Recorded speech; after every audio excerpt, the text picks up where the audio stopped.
gang violence and other kind of violence. Guess what? I could be at work, at school, in my car, and I can still get shot by the police. But I can get shot anywhere. So it is what it is.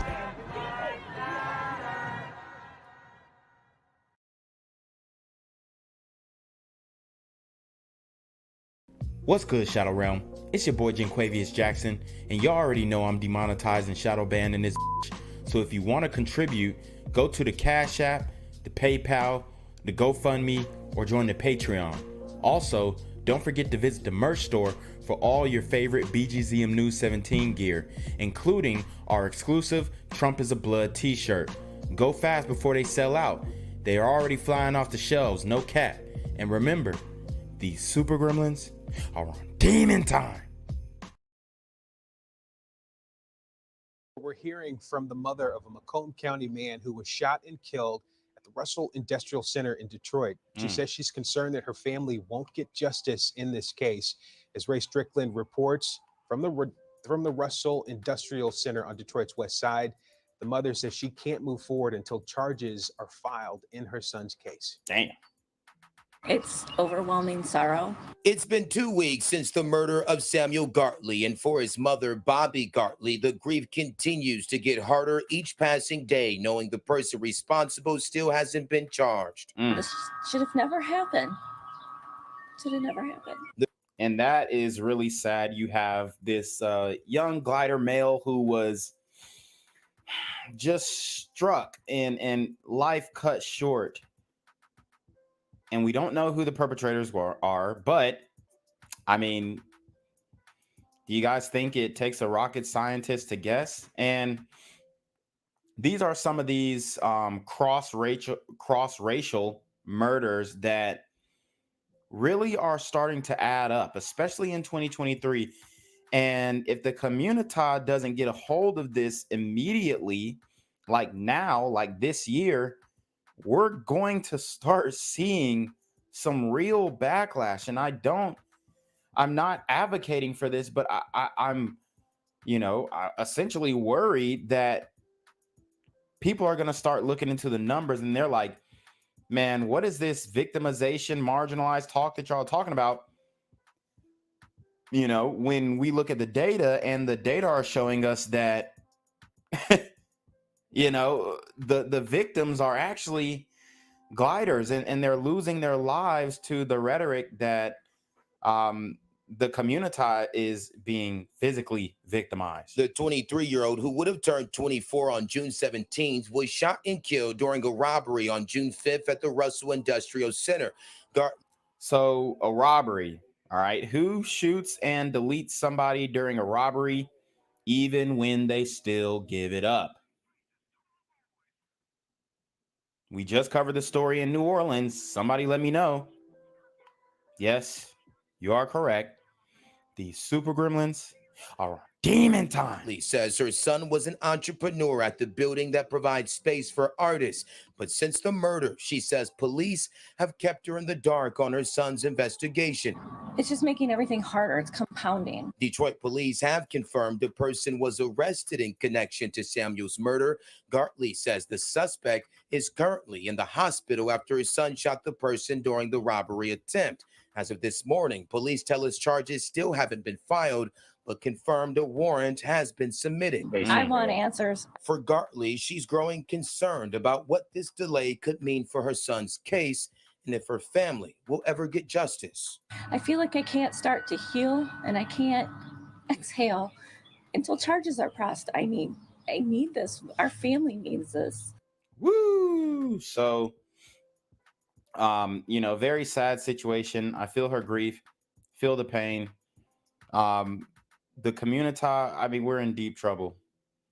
And I fear that, these individuals most likely won't be serving justice. We all need it. And Gartley says there were 3 other people involved in her son's murder. She's hoping that those 3 individuals are arrested as well. So if you have any information about this case, she's urging for you to give police a call or leave an anonymous tip with Crime Stoppers. Reporting in Detroit, Ray Strickland, CBS News, Detroit. Other news tonight, the parents of a 6-year-old boy who shot his 11-month-old brother are now facing criminal charges. Lolita Morgan and Mandel Berryman are both charged with child abuse in the case, along with other gun charges. Let's get out to Victor Williams. He's live for us tonight. And Victor, that infant was shot in the face. Damn.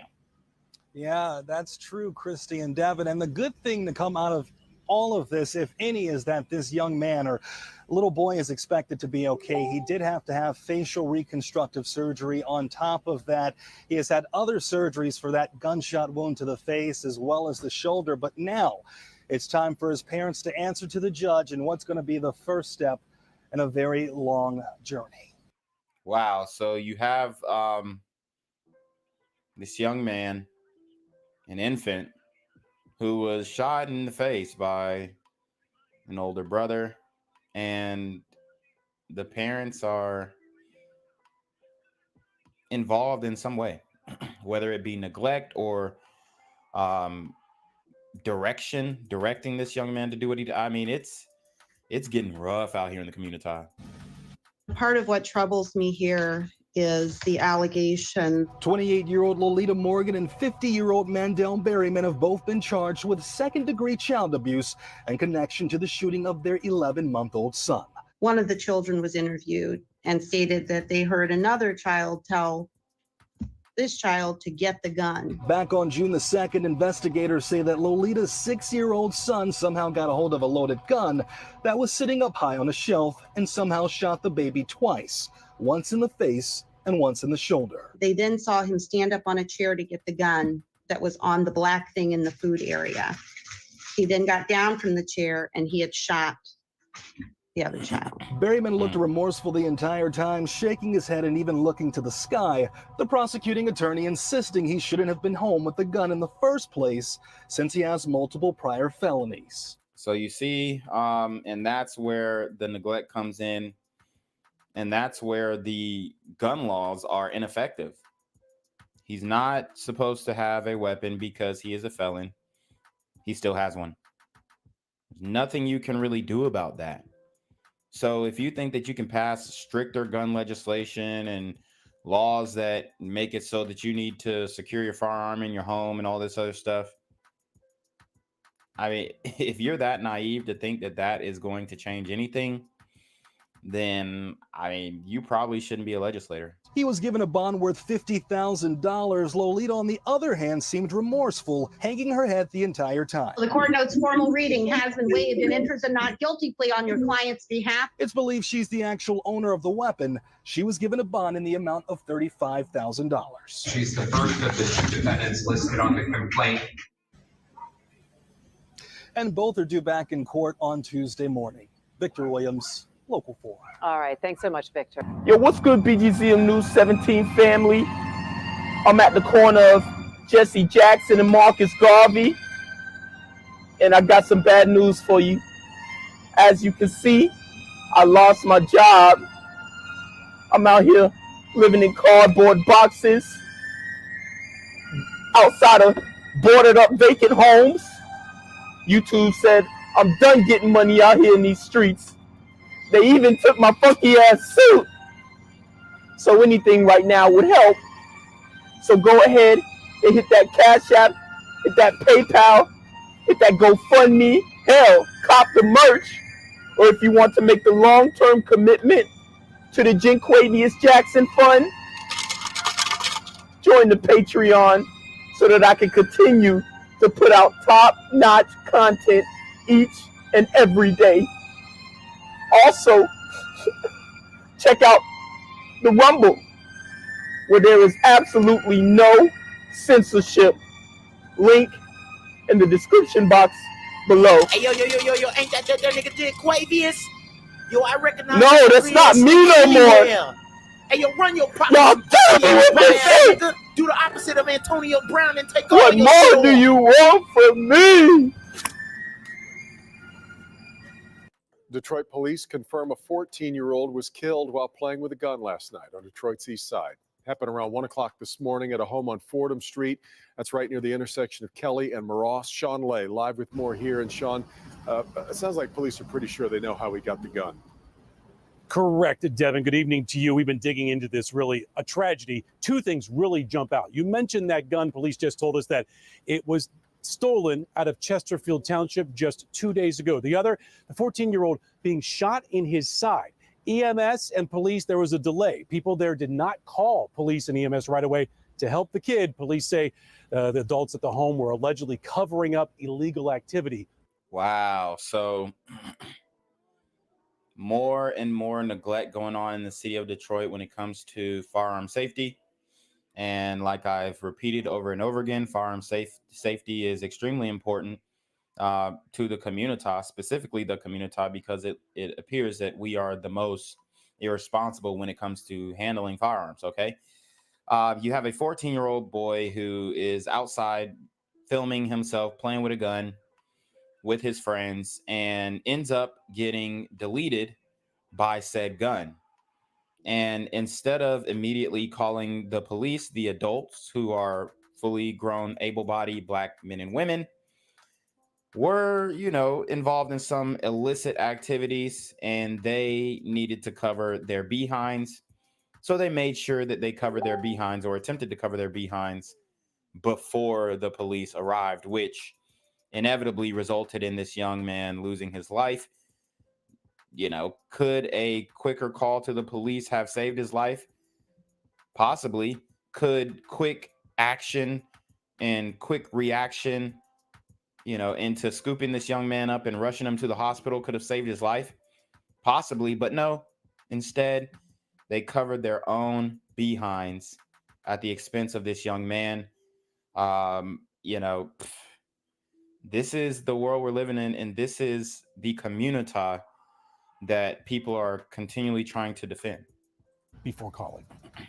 Until we actually get upset with this and actually start talking and dealing with each other, it's going to keep going. It's not going to stop. Heartbreak and anger in this neighborhood on Detroit's east side. A 14-year-old in the upstairs of this home with a 15 and 16-year-old friend at 1 this morning. They're trying to shoot some sort of video and reuse real guns with real bullets.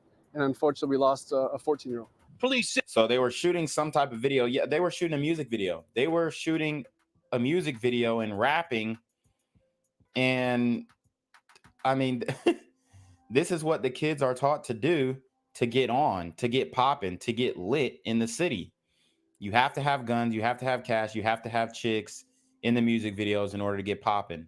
And you have to play with the gun like it's a toy and wave it at the camera, endangering not only your life, but whoever is filming as well. Say a 15-year-old was holding a loaded handgun, likely to show off in the video. That teen discharging the gun accidentally, and the 14-year-old was hit. Number one, police believe medical help for that teen was delayed by the people inside the house due to illegal activity. It was told by some of the neighbors they were moving some stolen cars prior to the police arrival. We believe there was a delay in getting him help, and so they can remove some of the stolen stuff that was at the house or around the house. Two, police say the teens stole the gun by practicing something called car hopping. They jump in. If cars are open, they jump in, take what they can. That's how they got this gun in Chesterfield Township 2 days ago. Wow. Does the owner of the handgun up in Chesterfield have any legal exposure for not securing that gun? There are potential charges, yeah. Number three, stolen cars here, stolen key fobs inside, rodents, and not much food. The 14-year-old essentially homeless, a woman here bringing him in back in December. Back here live, that woman who brought that 14-year-old in under her wing to have some shelter for him, very upset, obviously did not want to talk to us today, asked for privacy. That's what we're giving. Devin, two teens upstairs with that 14-year-old. The 16-year-old who fired the gun apparently ran, and police think they will be catching up with him rather quickly tonight. 15-year-old stuck around and did talk to police with his parents.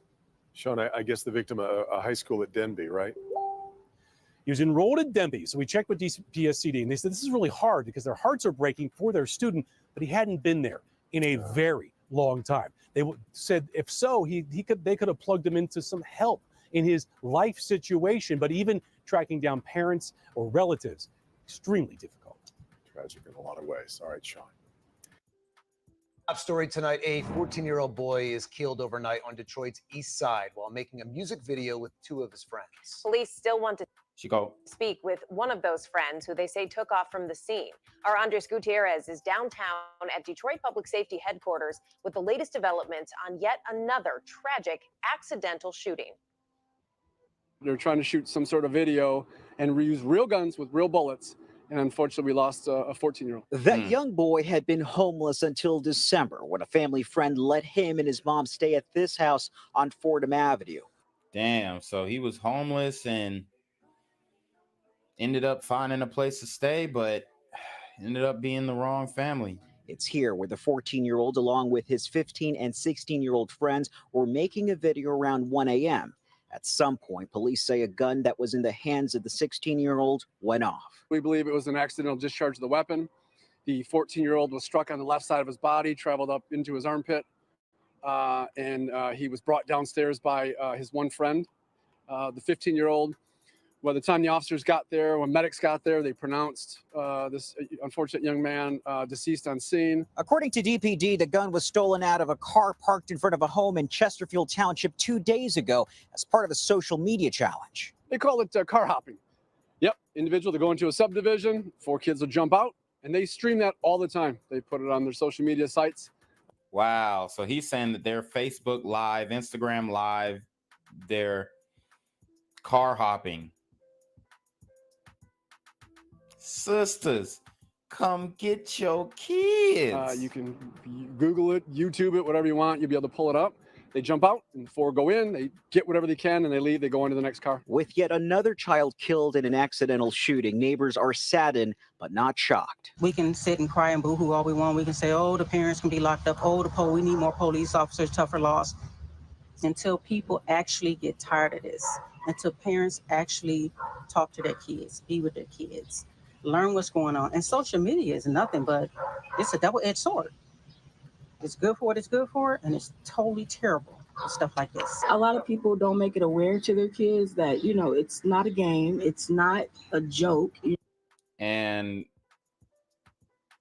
we know what state the community is when you have sisters who are raising children with gauges in their ear and E equals MC squared, which it doesn't even look like she has the C there. It just looks like E equals M squared tattooed below her eye. If No Solutions was a person, this would be her. You know, guns are not toys. They're okay. She has the C. I see it. All right. Weapons of destruction. Investigators have interviewed the victim's 15-year-old friend, but are still looking to speak with the 16-year-old who had the weapon in his hand. In Detroit, Andres Gutierrez, CBS News, Detroit. Tonight with another gun in the wrong hands. This time a 14-year-old is killed after an accidental shooting on Detroit's east side. Police say it happened while some teens were making a video. Fox News' Jessica Dupnack joining us live with more details. Jessica? At this point, that is what police are saying, that the shooting was accidental, but they do have some evidence to comb through still. Remember, they were filming some kind of video on social media. Now, we are learning, adding insult to injury, there seemed to be some kind of delay between that 14-year-old being shot and folks in that home calling 911. And we understand that delay might have been to conceal other crimes that were happening. They're trying to shoot some sort of video and reuse real guns with real bullets. And unfortunately, we lost a 14-year-old. It's as simple and tragic as that. That 14-year-old with 2 other teens, 15 and 16-year-old boys upstairs inside this home off Fordham Ave on Detroit's east side early Thursday morning. A gun they'd stolen car hopping, which is searching the suburbs for open cars to steal from. If cars are open, they jump in, take what they can. That's how they got this gun in Chesterfield Township 2 days ago. Detroit Police Assistant Chief Charles Fitzgerald says the 16-year-old was mishandling the 9mm pistol when it went off, hitting the 14-year-old in the side. The bullet went up into his armpit. One of them carried the teen downstairs and delayed calling 911, possibly to conceal other crimes. A lot of stolen goods at this home. There were stolen car fobs. It was told by some of the neighbors they were moving some stolen cars prior to the police arrival. The 16-year-old gave police a fake name and ran from the scene. The 15-year-old is currently in police custody. The teen boy who was pronounced dead at the house was staying at that Fordham Ave house since December with a friend and his mom. The teen's mom lived elsewhere. They were technically homeless. That house, we're told, in chaotic condition. Even as you enter the threshold. So you heard the house was in chaotic condition, and yes, they might have been scrambling to get rid of evidence, but I 100% believe that that house was already chaotic before the police had attempted to, you know, break the barrier to entry. The doorway, there were mice running through. It was, you know, I give this woman a lot of credit for taking this young boy in. It's been there since December. But it looked like most of the stuff was scarce. Food was scarce. But at least gave him a roof over his head. It's unclear if the shooting was streaming somewhere on social media. 8 cell phones were seized from the home as evidence. I can't stress enough the senselessness and the silliness. Talking about charges, too early to tell on that. That'll be a decision up to the Wayne County Prosecutor's Office. But early on, I mean, that 15-year-old could face charges, the 16-year-old who mishandled the gun, even the gun's owner. Remember, it was stolen from a vehicle in Chesterfield Township just 2 days ago, unsecured in someone's car. Reporting live, Jessica Dupnack, Fox 2 News. Well, Jessica, it sounds like it might not be exactly clear. And it sounds like they're trying to blame the person who owned the firearm for getting their firearm stolen. Makes no sense. Unsecured in their car. Bro, what? It's in their car. How is it unsecured? You're assuming that it's going to be secure. You have it in your car. It's in the glove compartment. This is just another way. It's doublespeak, another way to take accountability, much deserved accountability from the community. These super gremlins are on demon time. Who owned the home or lived the home where this happened? Were there any adults there at the time? Total of 7 people when this all happened, 3 adults, 4 teens or minors. But yeah, the house seemed very chaotic. You're talking about rats, no food in the home. It really sounded like a place where people came and went. We talked to neighbors earlier. There were kids always in and out of there all hours of the night. So really bound for something like this to happen. Gang violence and other kind of violence. I could be at work, at school, in my car, and I can still get shot dead by the police. I can get shot anywhere. So it is what it is.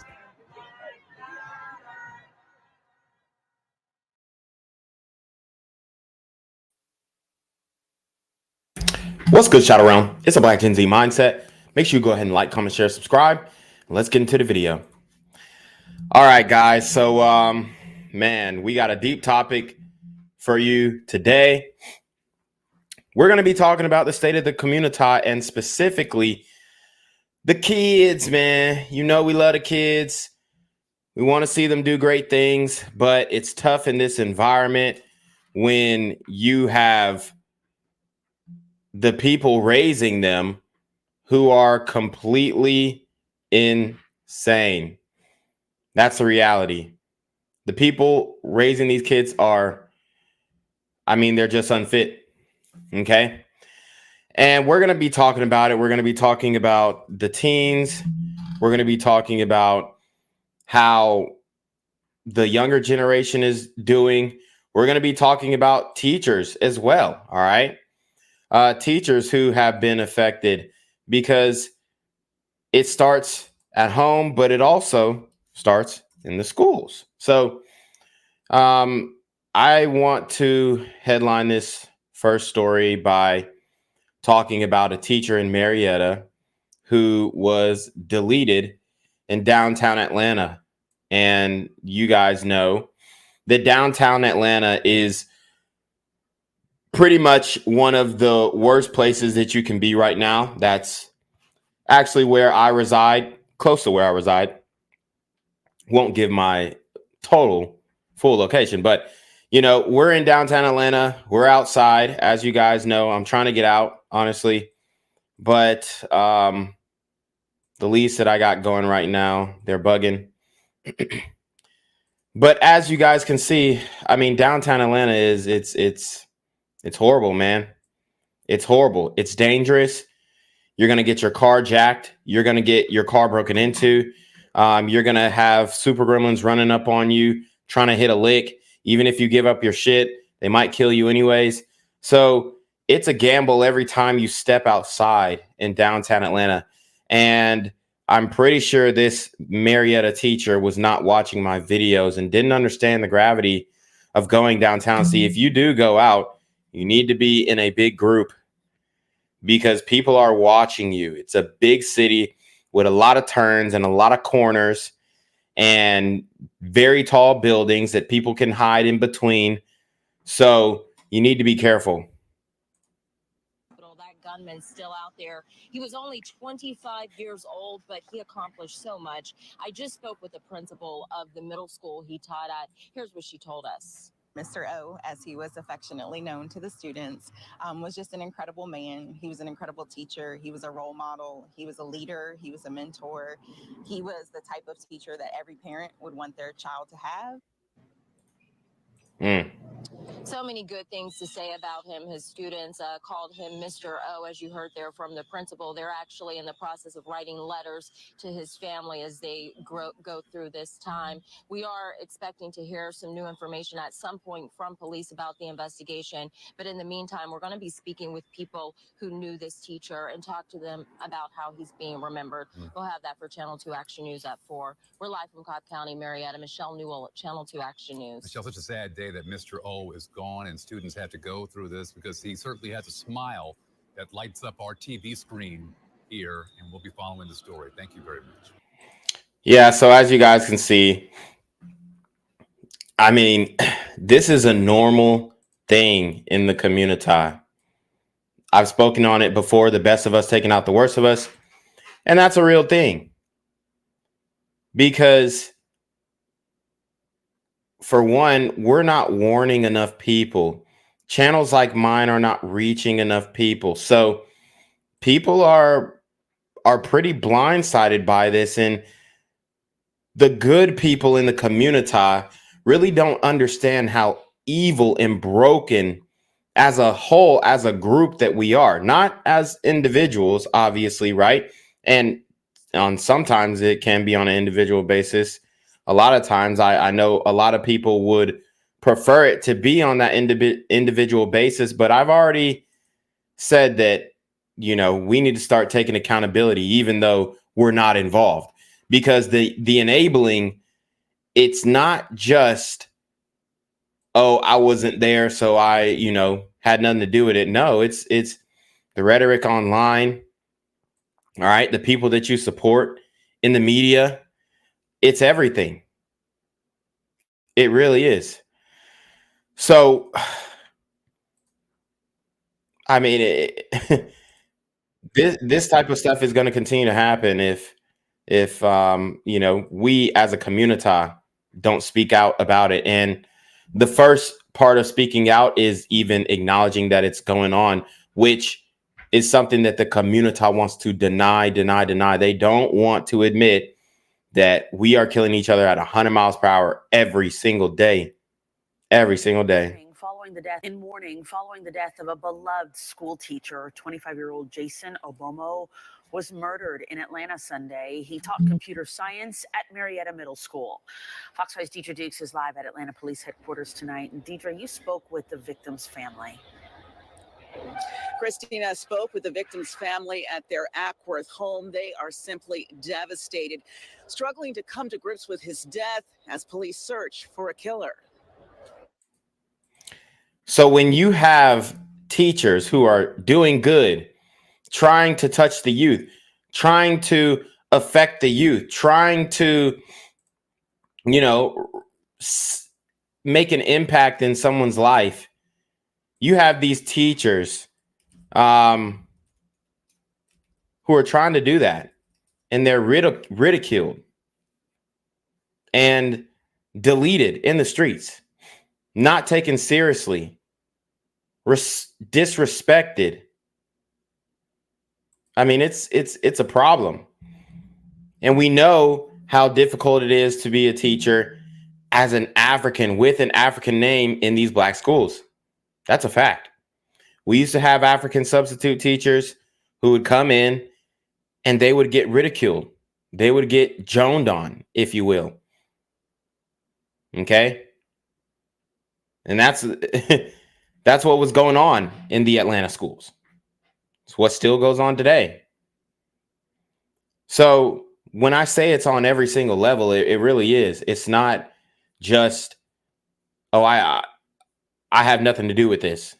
No, we need to say, hey, man, you're doing something wrong. But then again, you could lose your life for correcting one of these super gremlins on Demon Time. I want justice for Jason. Jason Obomo's father, racked with grief, struggled to find. Shout out to Tyreek Sims for the $10 Cash App.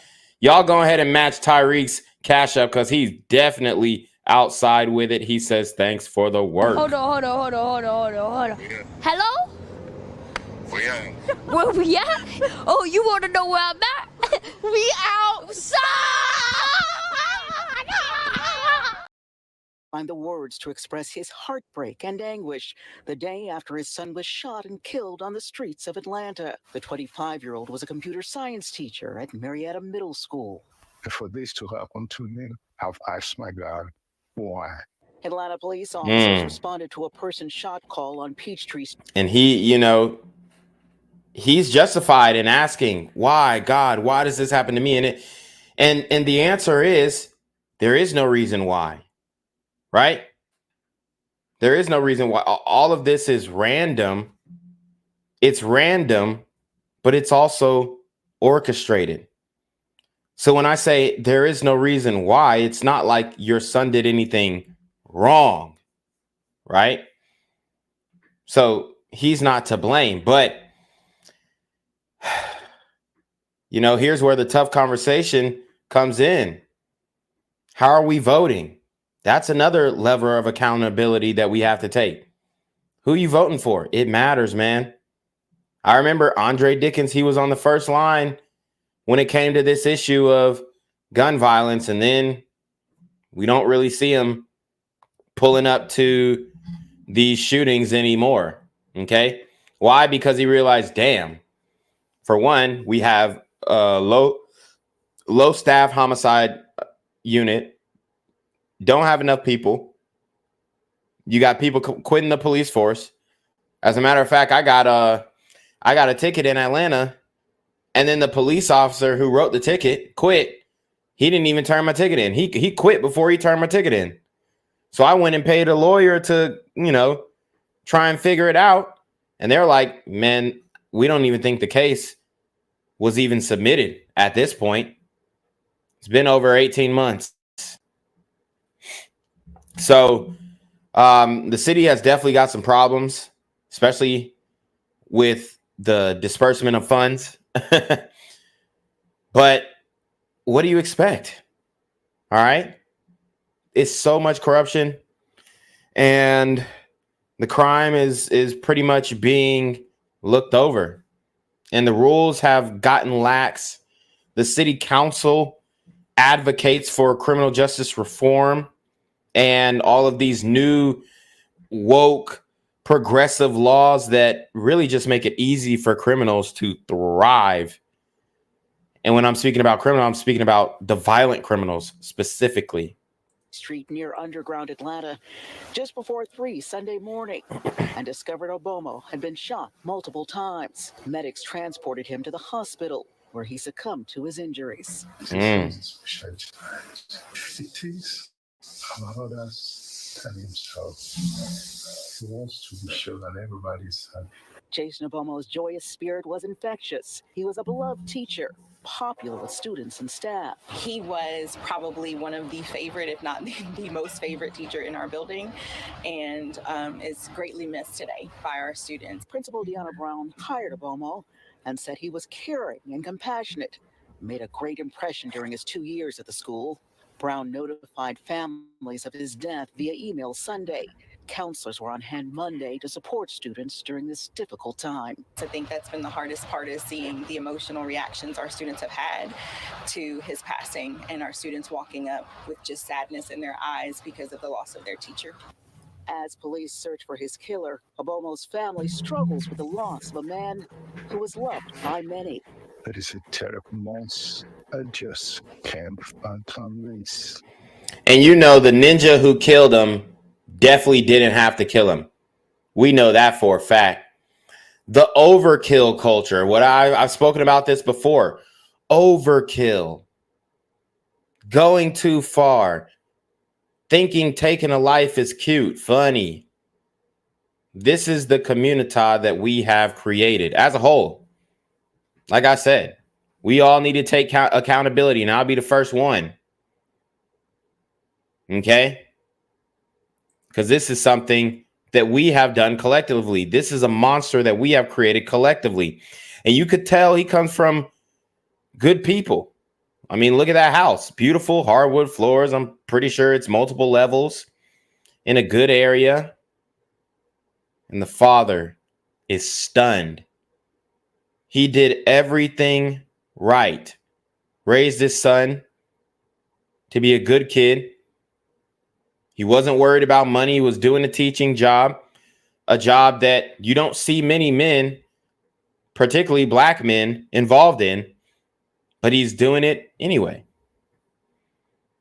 Only to be taken out by this super gremlin on demon time. And we are told that the students are also writing letters to Mr. Obomo's family to let them know just how much he was loved and admired. Anyone with information in this case is asked to contact Atlanta police. In Atlanta, Deidre Dukes, Fox 5 News. Our hearts go out to that family. Deidre, thanks. Yeah, man. This sucks. It really does suck, because it's another instance of the worst of us taking out the best of us. How are we going to replace this loss? How are we going to replace this loss as a community? A man like this, who is willing to give back, who is willing to participate, because, you know, I did my service, especially when I came straight out of college. But I quickly realized that these niggas are going to be ungrateful at the end of the day. I had to step back. I had to start speaking out online, because you get too close to the soil. You tell some of these parents how they should be parenting their kids. I remember one time I had a kid when I was working for the Boys and Girls Club, and you know, he was doing some inappropriate things, coming to school, saying, doing inappropriate things that he could only have learned at home. And I confront, you know, Ma Dukes. She had, I don't think it was a baby daddy. She had a boyfriend in the car. I confronted her. I said, hey, man, you know, we noticed that this, that, and third about your child. And she blew up on me. The baby daddy got up, tried to get in my face. I pushed him back. And he was talking about coming back tomorrow because he got something for me. That's what I'm talking about. So this brother was putting it out there on the line. And I've got many stories like that working in these schools in Atlanta and the Gainesville area and, you know, the Forsyth area and the Fulton County area. I mean, I've got stories galore that I can tell you about parents not allowing teachers, administrators, mentors to correct their children. The only ones who really have that free reign are coaches, you know, for sports. And even then, you can get clapped as a coach. You can get clapped at a basketball game. You can get clapped at a football game. You can get clapped as a coach. Let that sink in.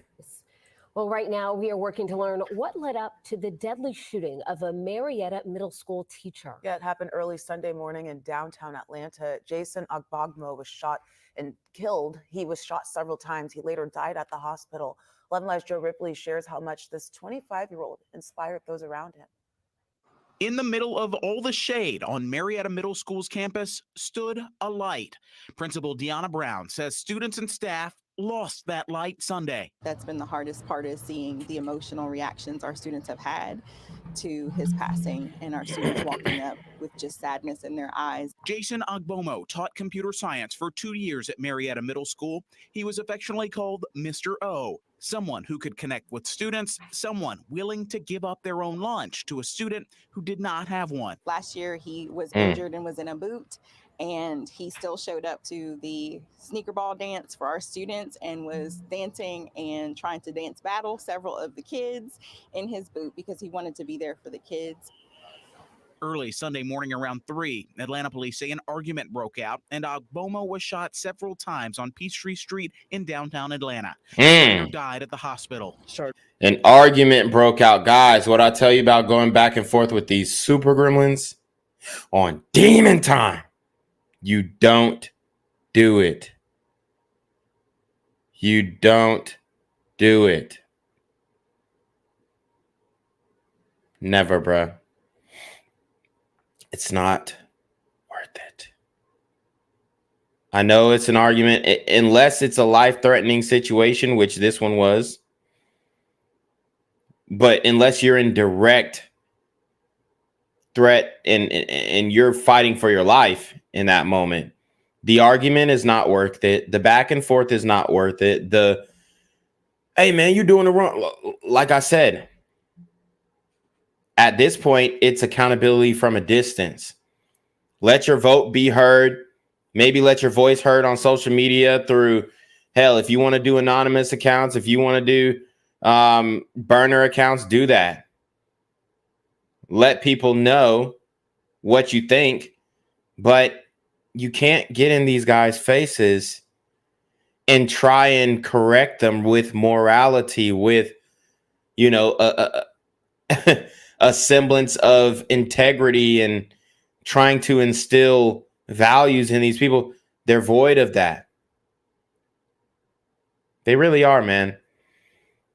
And they would laugh at you. I mean, I'm like I said, they're smoking a pack to him right now.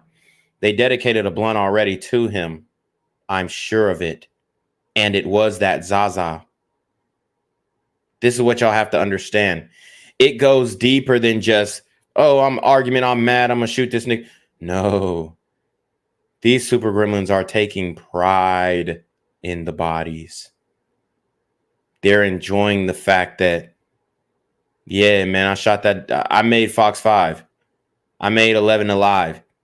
That's how they feel. It's a highlight reel for them. You know, you play sports and you do something cool on the court, you do something cool on the field, and you have good film and you want to send it off to recruits and whatnot. This is what that is, except you sending it off to your gang, right? In a group chat. Look, gang, I just made Fox 5. This was me. Look, gang. I'm telling you right now. I'm telling you right now. So if you hear these buzzwords, you hear two ninjas talking to each other. Yo, what's good, gang? Get the fuck away. If somebody referred to you as gang, hey, yo, what's good, gang? I ain't in no gang. Keep it moving. Just keep it moving. I'm telling you right now, just keep it moving. All right? Just keep it moving. Keep it pushing. You can't be in the middle of these things.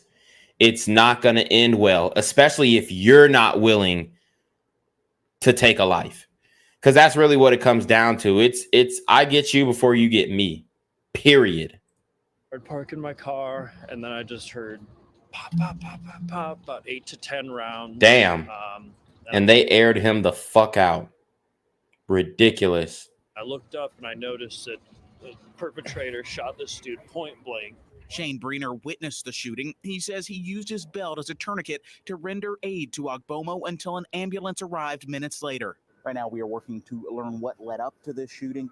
Police have not yet identified a suspect. Meantime, students at Marietta Middle are writing notes for Ogbomo's family. They haven't been able to identify a suspect. And I think in 2022, they were saying that, I mean, Atlanta's homicide detectives weren't even clearing I mean, they were 90% of the murders were going unsolved, if I'm not mistaken. It was some crazy number like that. Right? So if they don't have a suspect yet, it's over.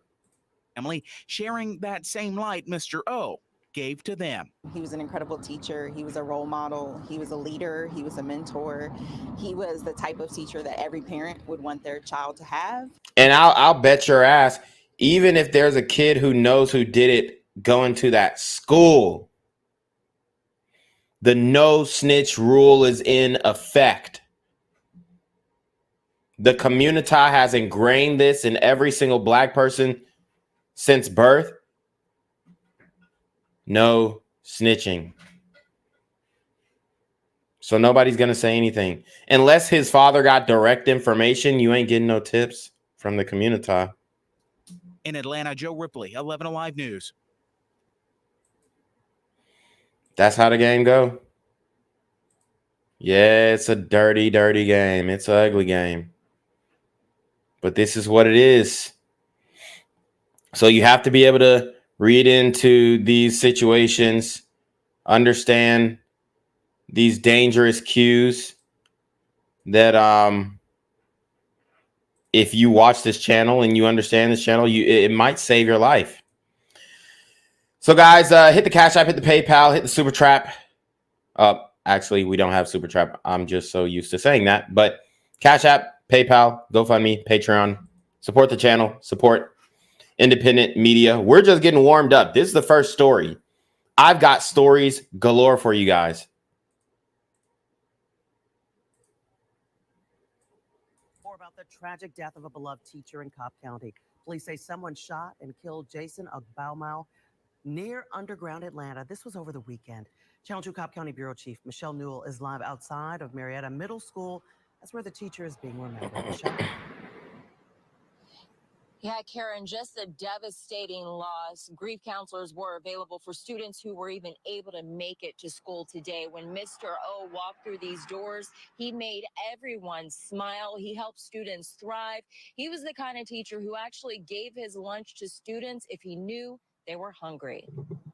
Dear Luke, having the opportunity to be your teacher this year has been a privilege, to say the least. Overcome with emotion, Stacy Doyle can't finish reading the letter her son will cherish forever. A letter from his favorite teacher whose life was tragically taken over the weekend. Heartbroken. Students are holding on to memories like these, pictures and videos of their favorite teacher doing what he did best. Who can remind us why we take the batteries out? Jason Ogbaumo, affectionately known as Mr. O, brought joy to every classroom. Last year, he was injured and was in a boot, and he still showed up to the sneaker ball dance for our students. Mr. O taught computer science at Marietta Middle School for 2 years. During that time, he developed a special relationship with Doyle's son, who has high-functioning autism. He taught him how to be calm. He encouraged him to just be himself.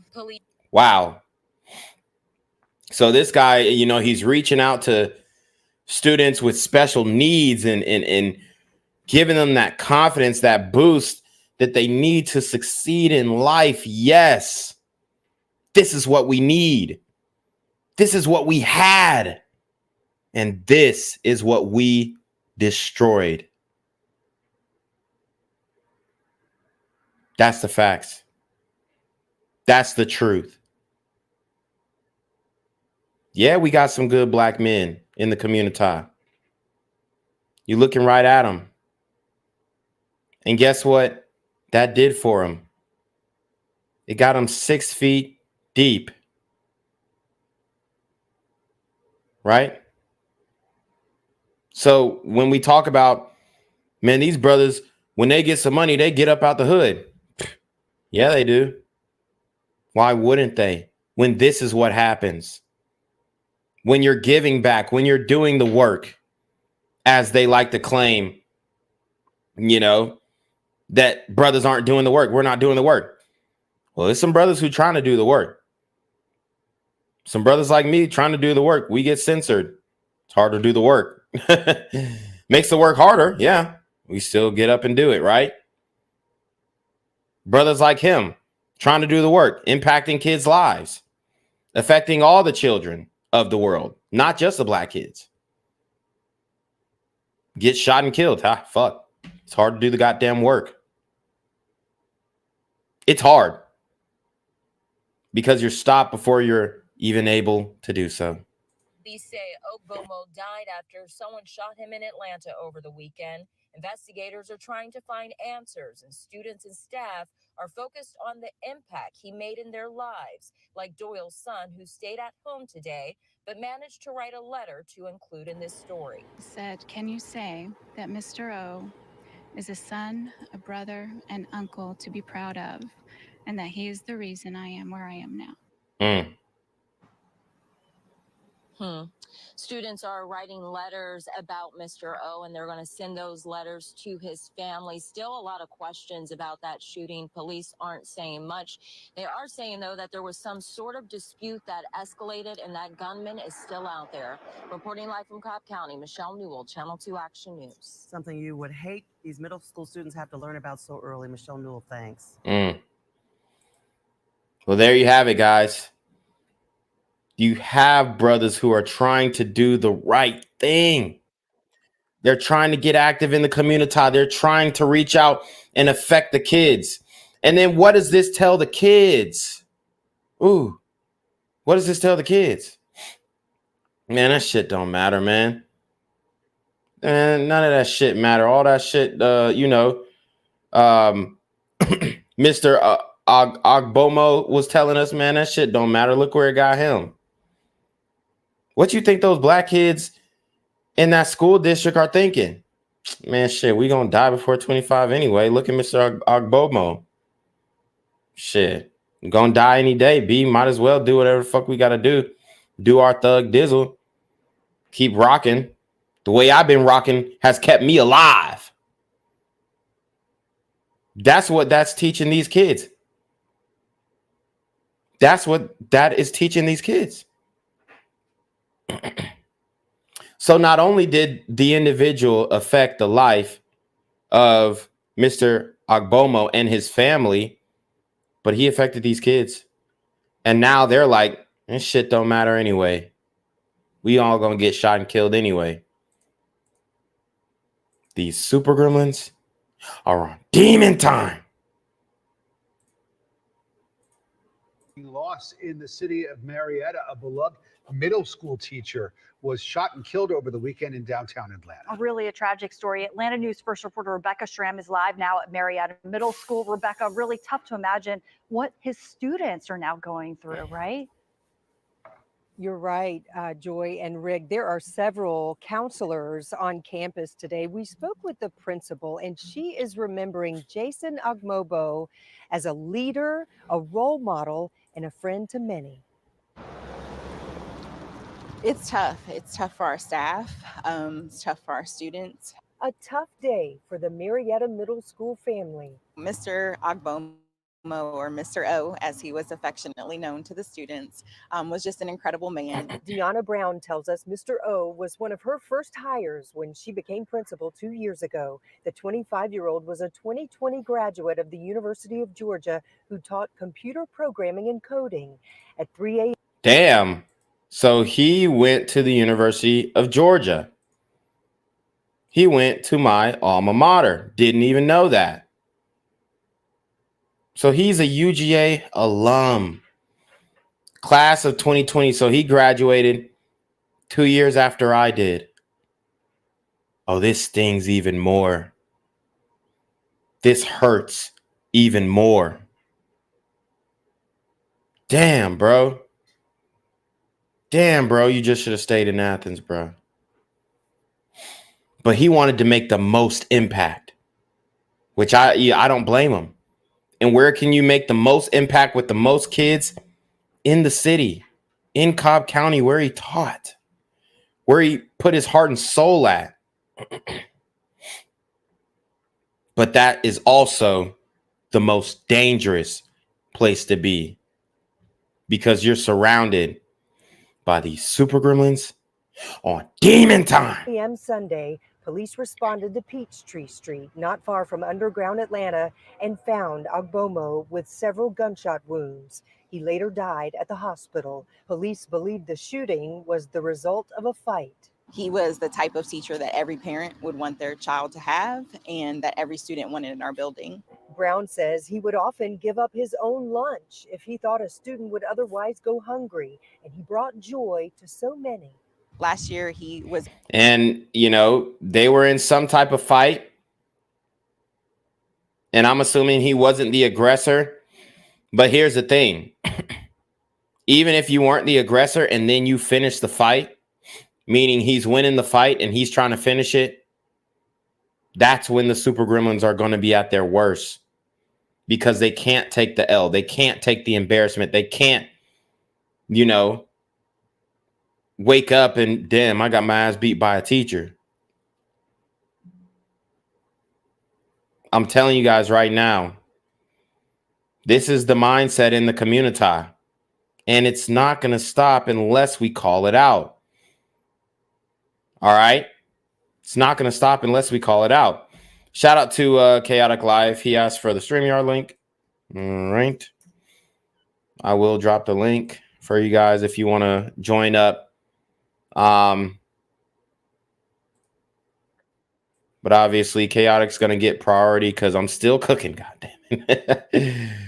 We still cooking because we have a long program for you, because I've got so many different stories and so many different things to prove what I've been saying about what's going on in the community. And it's not pretty. So we got Chaotic Truth in the background. What's good, brother? What's going on, man? I just when I was live streaming, I you know, when you're in the back and you let the panel rock out, you know, I'm going over different different news articles, and I just saw that today. Right. And well, I saw it like an hour ago.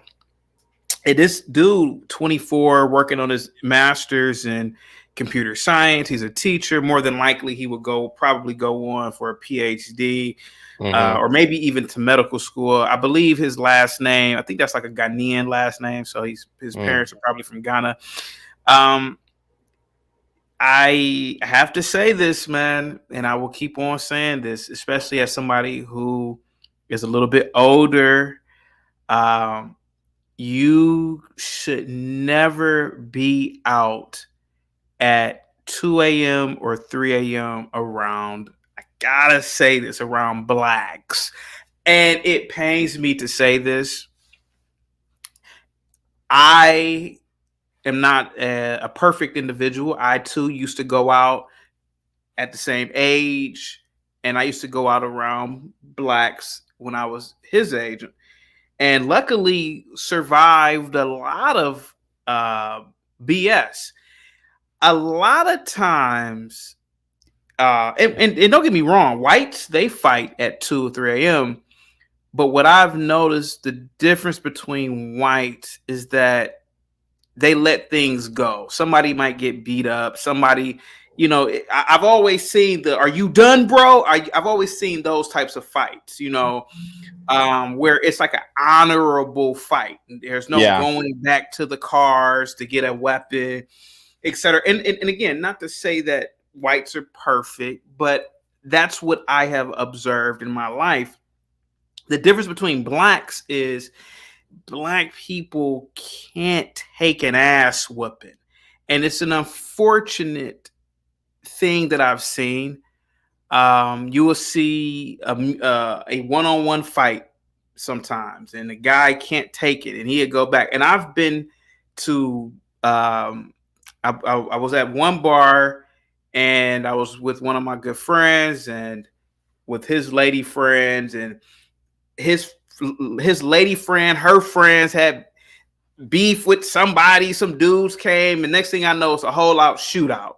Like literally 10 feet away. I said, you gotta be kidding me. There was one bar I used to go to when I was real young, 24, same friend. One night we decided not to go, and there was a shootout there. A girl was killed with a stray bullet.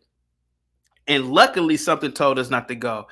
And brother, I've been to so many house parties as a younger guy, and it's always a fight.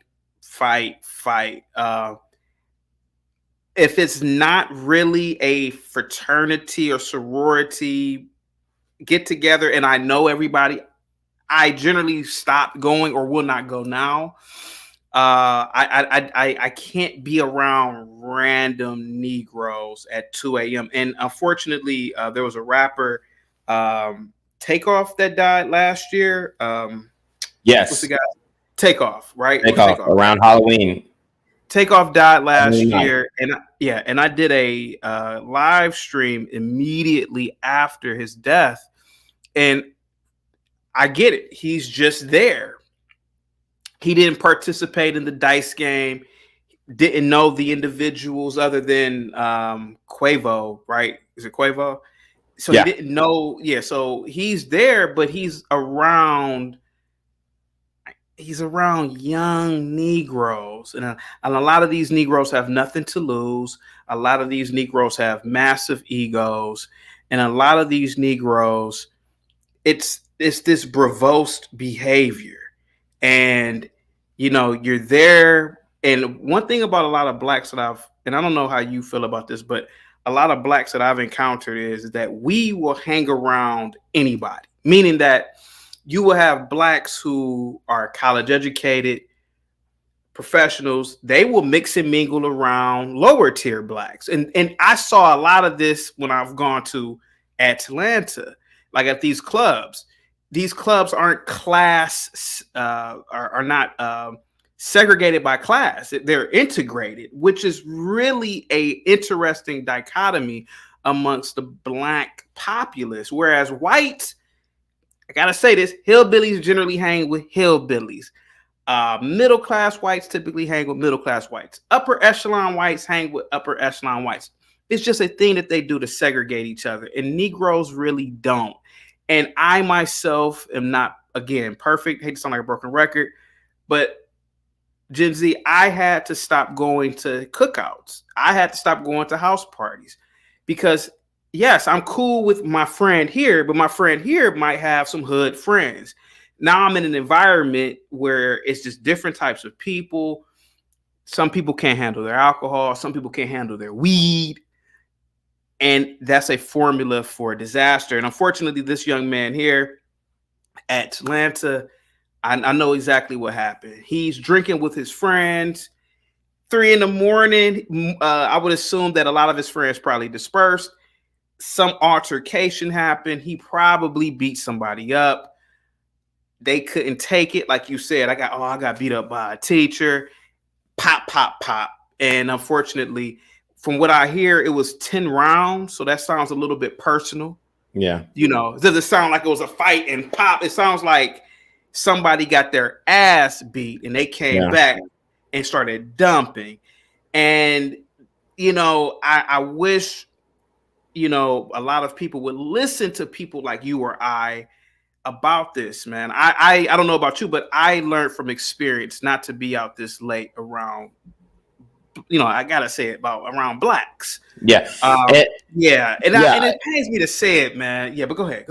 No, I agree with what you're saying. I mean, I've been saying for the longest, you have to refrain from large gatherings in the community. Okay. Yeah. I've even called for a stay on large gatherings in the community.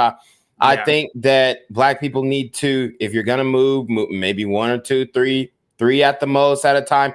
But these large gatherings are causing these disputes and these arguments. And I mean, I've done so many stories on, there was like a concert, an outdoor concert that got shot up last year. There was a mass shooting in Arkansas at the Crawfish Festival. I mean, they shot up the Juneteenth festival in DC. So all of these large gatherings are an issue. Okay. And in the community, when you get in an argument with somebody, and maybe you're getting in an argument with somebody who's doing worse than you in life, a lot worse than you in life, they don't see it that way, that quite frankly, and I'm not, every human being, right, has their own value, but let's keep it a buck. Socioeconomically, when you're dealing with somebody who is in all terms better than you, most people would shut the hell up, learn from them, try and work. Yeah. But in the community, the great equalizer is, I don't give a fuck what you do. I'll still kill your bitch ass. Yeah. That's what it comes down to. Yeah. So, like I said, I think we should refrain from large gatherings. Yeah. I think this brother, he got too used to being able to go out and feel free. He went to the University of Georgia. When you go out in Athens, Georgia, like I said, you can leave your shit anywhere. It'll be there the next morning, or it'll be in lost and found. On campus, even downtown, you can leave it next to a homeless nigga. That nigga he'll be leaning for 24 hours. You come back, your shit's still there. So it's a way different environment. The homeless in Athens are different from the homeless in Atlanta. The bar scene in Athens are different from the bar scene in Atlanta. And even though it's gotten a little bit more rowdy in Athens, it's still way more safe than in Atlanta. And he was used to going downtown in University of Georgia, all that kind of stuff. And it's pretty sweet down here. Like, you go out, you fear nothing. There's no big issues. If you do get in a fight, you're not in fear for your life of getting shot and killed. It's just not that environment. It's a whole bunch of white boys offering you drinks because you're the only black guy in the bar. But when you go to Atlanta, your demeanor, the way that you move, your eyes need to be on a swivel. Your head needs to be on a swivel. The way that you carry yourself has to be totally different. And I think that he got too lax. I think, he's working in Cobb County. He went to school at University of Georgia. So that's mainly where his party scene was. He finally gets up to Atlanta, and he's in the big city, and he thinks it's going to be the same type of environment, the same type of vibe. But you get in an argument in Atlanta, and those niggas will kill you. Yeah. Truly. Yeah. It's unfortunate that people like yourself are not hired as consultants to a degree. And I think that's what's needed. I mean, you and I have platforms, and that's a great thing, but there needs to be consultants, and there also needs to be people who are just brutally honest. Certain classes of blacks should never mingle. And Neely Fuller, too. I don't know if you're familiar with Neely Fuller, Dr. Neely Fuller. He's an old black man. Are you familiar with him? Yes. He talks about this to a degree. And if only blacks practice classism, I think it wouldn't eliminate the problems in the black community, but it would definitely decrease things like this, because we know who shot and killed this guy. It wasn't a member of Omega. Well, I don't know. It wasn't a member of. It wasn't a member of Omega Psi Phi Alpha. It wasn't some college adjunct professor who's barely making $1. It was a probably, I hate to say it, but it's the truth, some low tier little. Probably little hood, little nigga weed selling nigga who really can't fight, some dude, and that's who it really was. And that's it. And I wish that people would just be honest about it. There is a complete difference, man. And I don't know why we don't practice classism in America amongst the blacks. And the most disingenuous and dishonest about this topic are upper class blacks, unfortunately. So they're pretty much leading or omitting, the facts that are leading people to the slaughter. I did get a donation. Shout out to Elevation. He sent an $11 PayPal. He says, number one, doing the work, hate YouTube, how they treat you badly. I hate them too.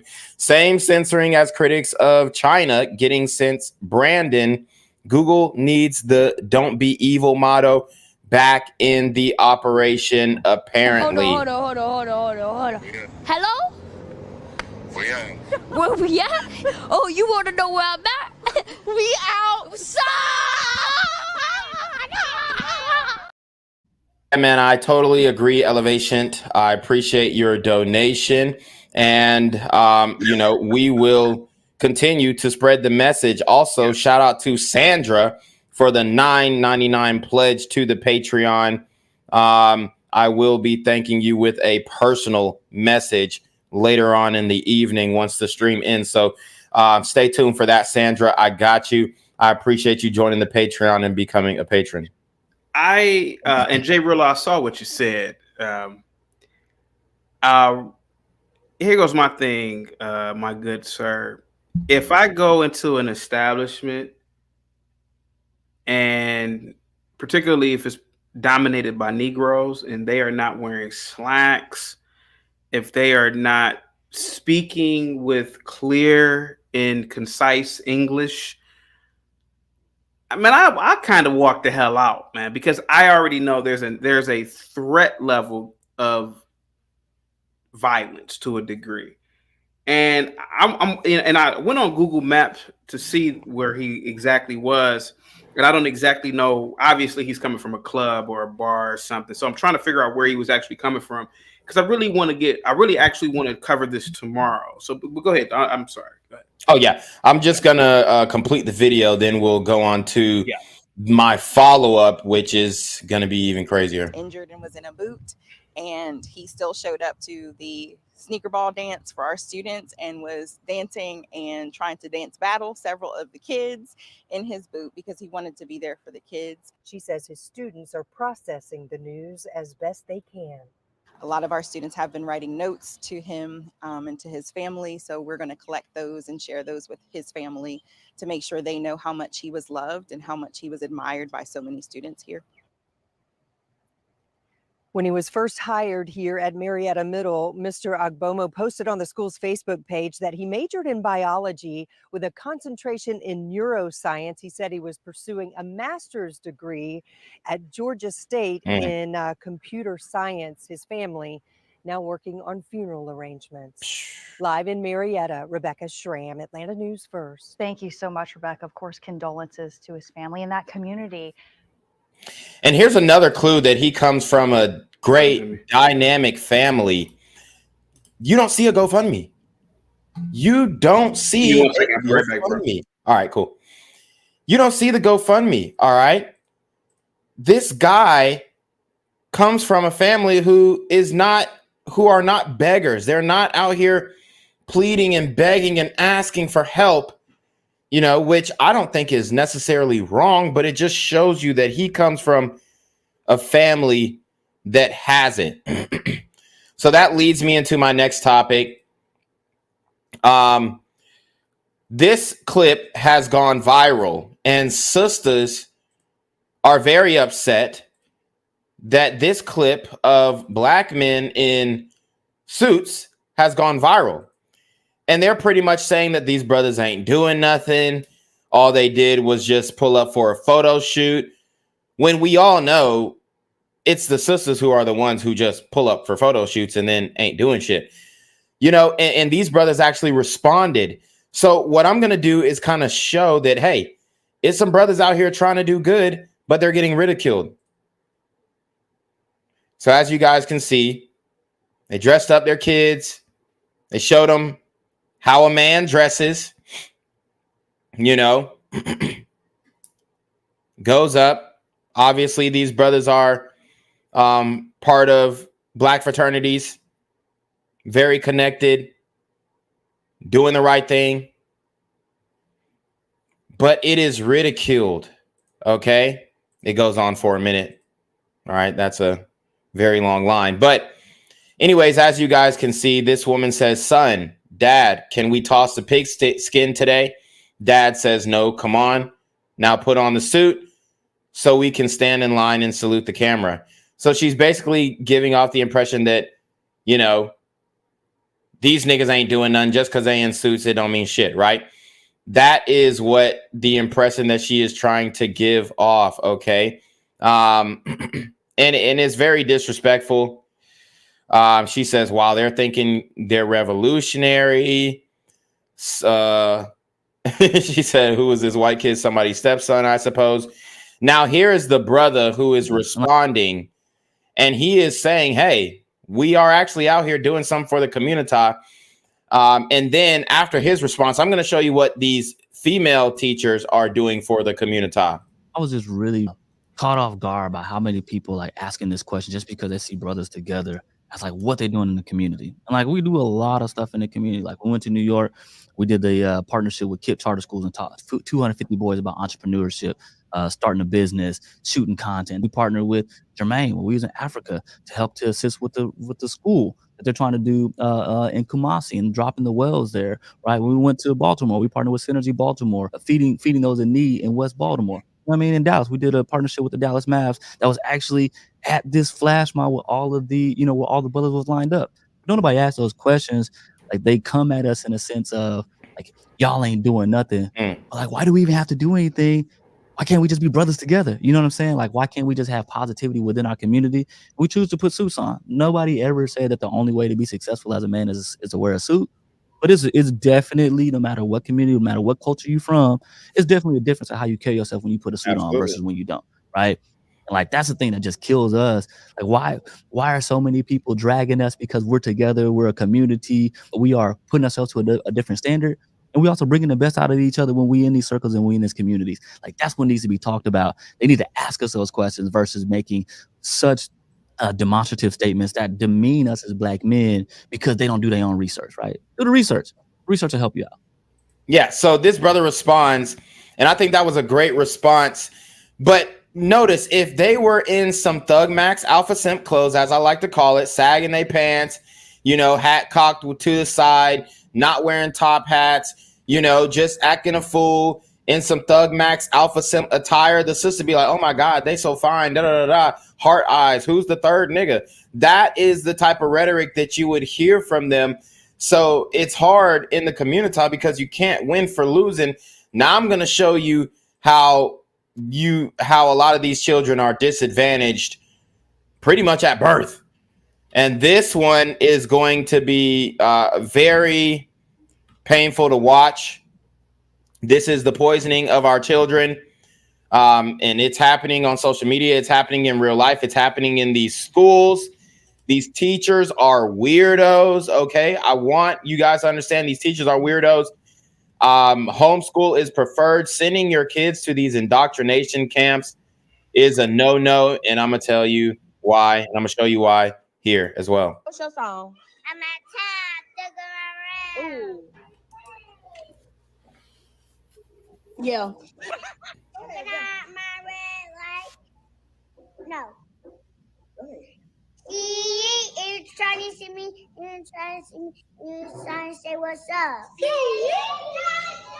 Go. Downtown. Going downtown. Ooh. All right. Let's say, girl. Ooh. Ooh. Ooh. Oh. That's how you know.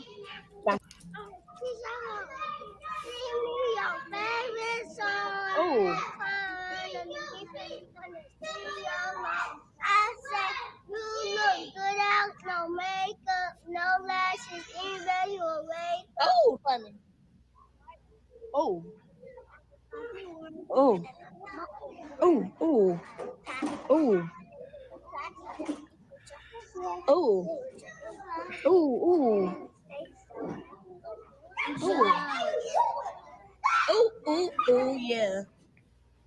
All right, so that is the clip there. Now what I want to hone in on, and obviously these children are innocent, but the issue is the song that she was singing, guys. The song that she was singing. And I have the lyrics pulled up for you guys.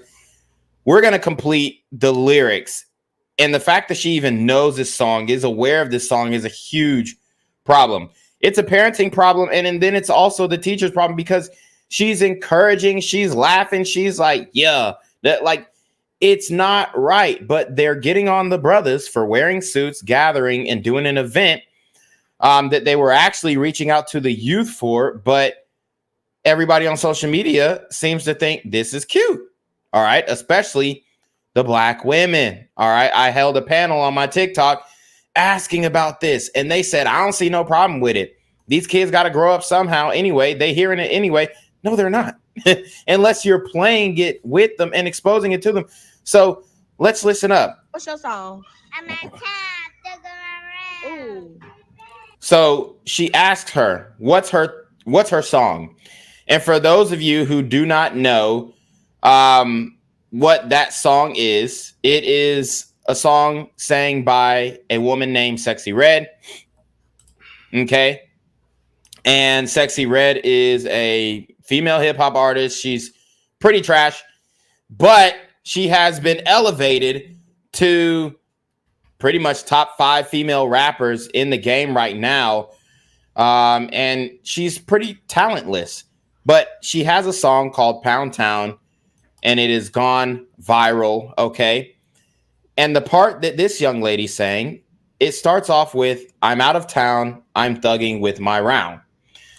Okay, for one, she's thugging, which is interesting. And for two, the second bar in this song is my coochie pink, my booty hole brown. So obviously she knew to stop at that part, which that means she is aware of what follows that first line, which makes me believe that maybe her mom or a parent coached her up to say, hey, you can say it around me, but don't say it when you get in public. Don't say it when you get in school. I'm cool with you saying it and listening to it and laughing around with it and all. But when we get in public, don't say it. That's what that gives off to me. All right? Yeah. Can I my red light? No. Go ahead. He is trying to see me, and trying to see me, and trying to say what's up. All right. So you have another little girl who is singing the Ski Yee song, another song by Sexy Red. Why are these kids who are extremely young listening to this type of music? It's beyond me. But the song goes, if you see me and you trying to say what's up, Ski Yee. As you guys heard in the classroom, every child knew what was being said. They ended up saying the Ski Yee thing as well at the end. The second bar, he want to fuck with me, then I'ma have him stuck. Bitch looking bad and got a stupid butt. Okay? Jewelry on your wrist, fuck it, hold it up. When I holla ski, that means pull up. Cars 75 and they fast as fuck. I'm looking good when I'm hopping out the truck. Where the hood niggas at that got them bucks? So, guys, I mean, I ask you, if these kids are hearing this type of music at such a young age, and then this one, you know her mama letting her sing this song. Downtown, going downtown. Ooh. Pound, you have, I mean, what appears to be a 4 or 5 year old, maybe 6, talking about some Pound Town. And like I told you guys, the song goes, Pound Town, just left Pound Town with my nigga. He just took a bitch down. So she knows the Pound Town part. And then the rest of it, Emmy out. I mean, let's keep it a buck. She knows what comes after that. But like I said, they've been coached up not to say certain parts in public. So when the kids are enabled by their parents and then the teachers also are encouraging it, and yes, this teacher is a black woman. You can hear it in her voice. I don't want anybody, how you know she a black woman? Come on now. Let's keep it a buck. Then the kids are set up for failure. Chaotic, what's your take? Gen Z, do you really want to know what my take is, sir? Do you? I'm trying not to curse, but if I may, this teacher is a straight up nigga bitch. The problem that I see here in this classroom, in this isolated event, because I don't want to say that this is a nationwide problem. Now, pre-K is pre-kindergarten. So these are 4, 3, and 4-year-olds. These kids have no idea what they are saying.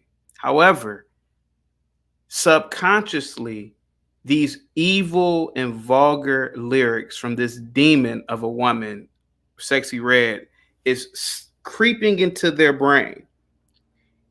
And eventually it's going to manifest in the physical realm, not now, but maybe 5 years from now, maybe 6 years from now, when these kids reach puberty. Because those lyrics are very sexual in nature. So the teacher here should be not only fired, but her state license should be revoked. And what I say is this: it is up for Black people, particularly entertainers, athletes, etc., to boycott this woman, to put this woman on a billboard and say, listen to all the rap you want to listen to as an adult. But what we're not going to do is poison the mind of the youth. So whoever this teacher is, Shaquita Mammy, as I call her, should be punished by the people. And I wish, and maybe I'm gonna look her up, because maybe that's what people like you or I should start doing. Punishing these people through social media. Because this is absolutely, and I mean absolutely, some evil stuff here. Even the fact that this little girl right here is dancing like a stripper, it's repulsive, it's disgusting.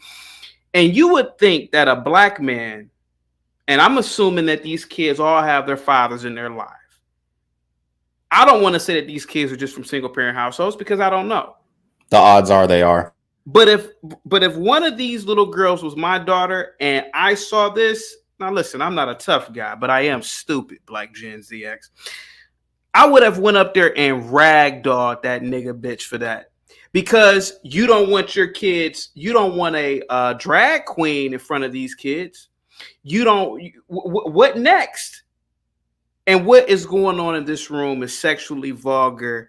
Yeah. And I'm surprised the director of this daycare, and she's probably a nigga bitch too. I'm surprised nobody has said this is absolutely wrong. But see, the problem in what I see in the Black community is that you will be vilified. Oh, why are you talking against rap? Ain't nothing wrong with rap. No, there is something wrong with rap. Oh yeah, big time. And it's not for children. These aren't even kindergarten. These are daycare kids. Right. And shame on the mothers and the fathers for not ragdolling this teacher for this, because this is absolutely egregious. Go ahead, sir. I've been long. Yeah. And I mean, if you thought this was bad, I mean, the next video that I have for you guys is, I mean, it exemplifies everything that is wrong in the community. It shows the negative effects of these single mother households. It shows the negative effects of just embracing hip hop culture to the fullest and then teaching it to your children, which it appears it's a two-way street where you have hood niggas, Black men, doing the same with their young boys. And then you have these sisters who are, on the other hand, teaching the sexual liberation, Black female sexual liberation agenda to their daughters. So shout out to Denzel for the $5 Cash App. He says, we just need more after school programs. Oh, say less. Yeah. And I mean, although I appreciate your contribution, Denzel, I don't think that is gonna get us to the promised land, brother, because after school programs aren't gonna fix what's going on at home. Let's watch.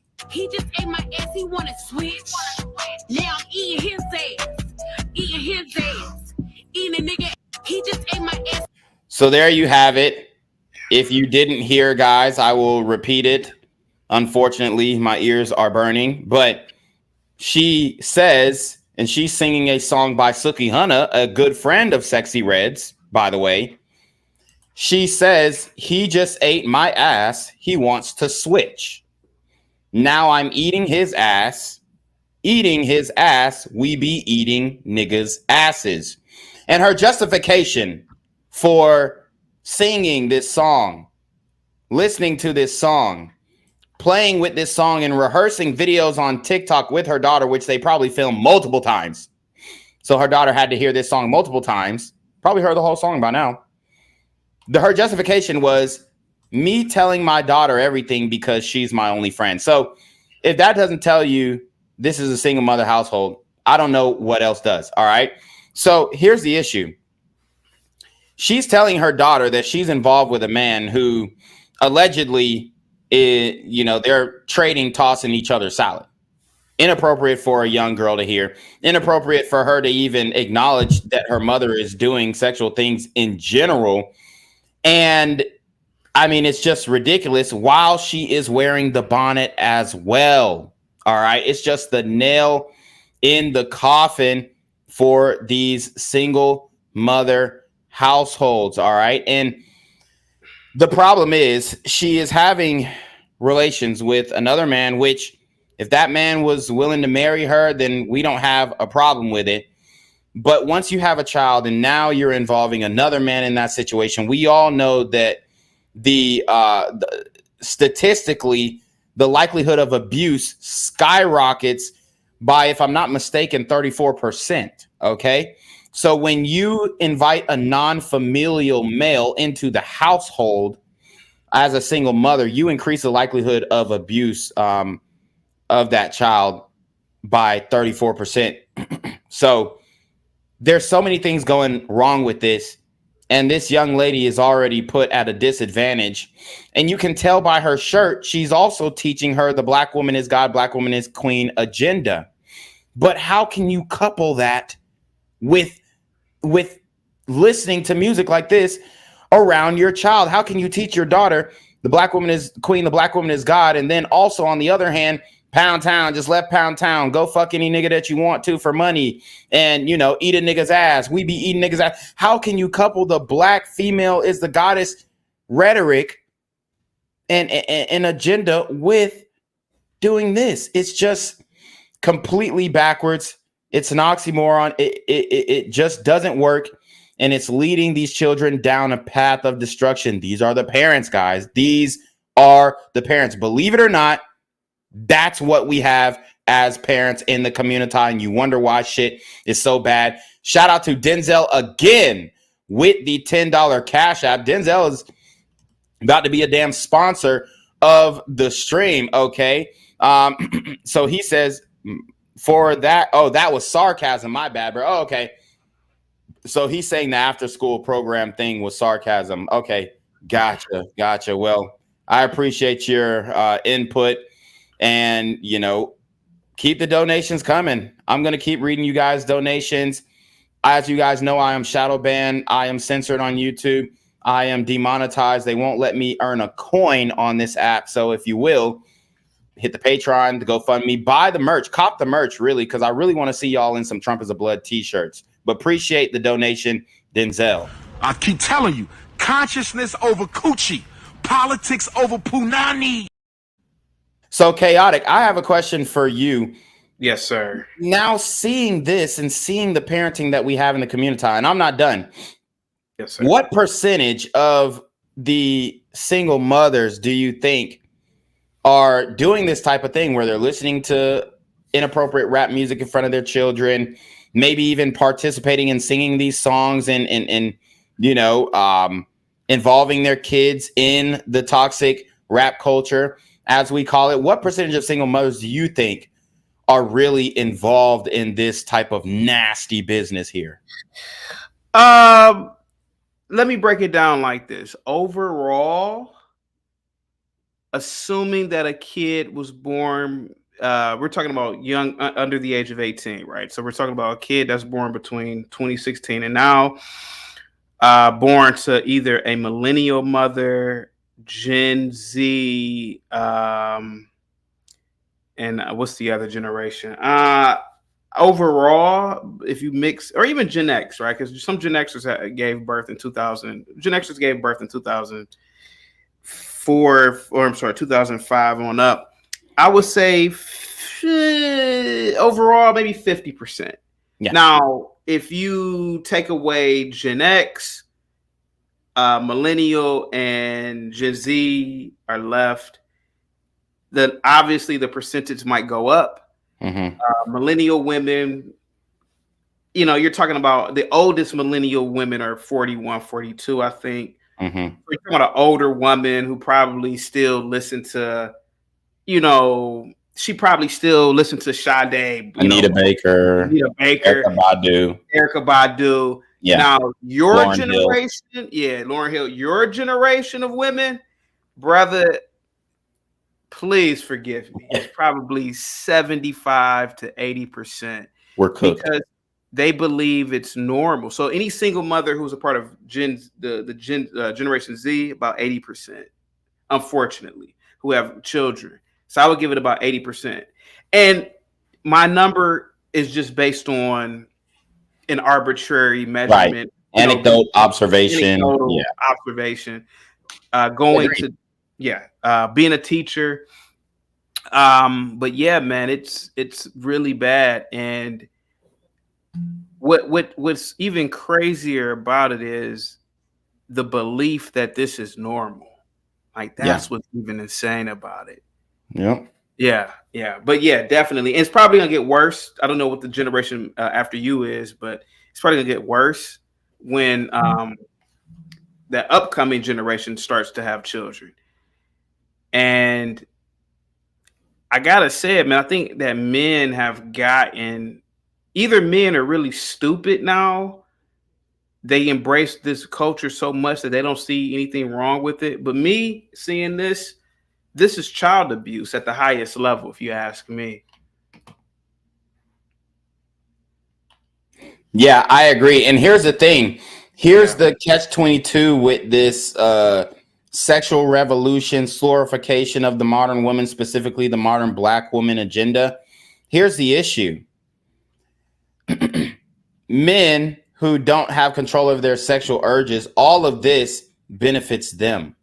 All of this benefits the men who are basically, who the women complain about, who are deadbeats, who are just fucking and leaving, who are that this culture benefits those very men. So they're not going to say anything about it, and they're going to stand on their hotep shit because, like a guy like Brother Polite, he's going to stand on that shit because it gets him pussy, it gets him laid. So if he tells a Black woman, stop being sexually liberated, then who am I going to fuck? Yeah. So these guys who are hoteps and all this, even Dr. Umar, and sometimes he has said some things that would make you think that he's on this side of the internet, at least listening, lending an ear.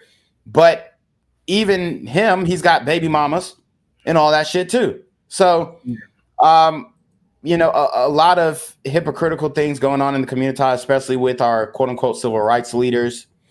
And, we talk about the men and where the men and the fathers need to be in the home. Well, when the women are choosing the wrong fathers, the fathers that are going to be in the home are going to look something like this. Now, I have my opinions on this one. Now, this is a little bit different, but I'll tell you what I think here.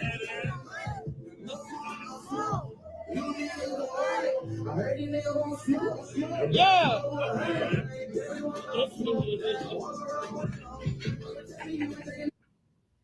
All right, so that music is copywritten, so we don't want to get in trouble. But go ahead.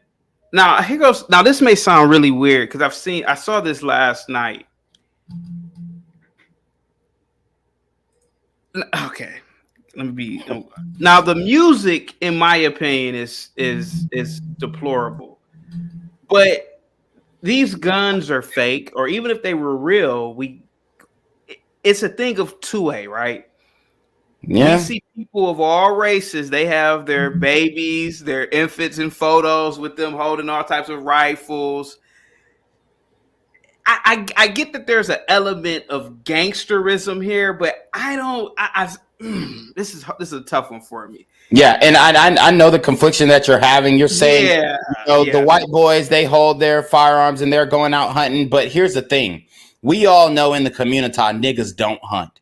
Niggas, when they have guns, they're hunting for other niggas. So So you're teaching your kid and predisposing your kid to basically, thinking that playing with guns is cool, this money rap culture, and that's what it's really doing. And I think it's a detriment because, for one, you got the fake champagne and all this kind of stuff. Like, they're in the club. Like, why give them a box? What happened to Capri Sun? What happened to the grape juice box? I'm cool with the prop money.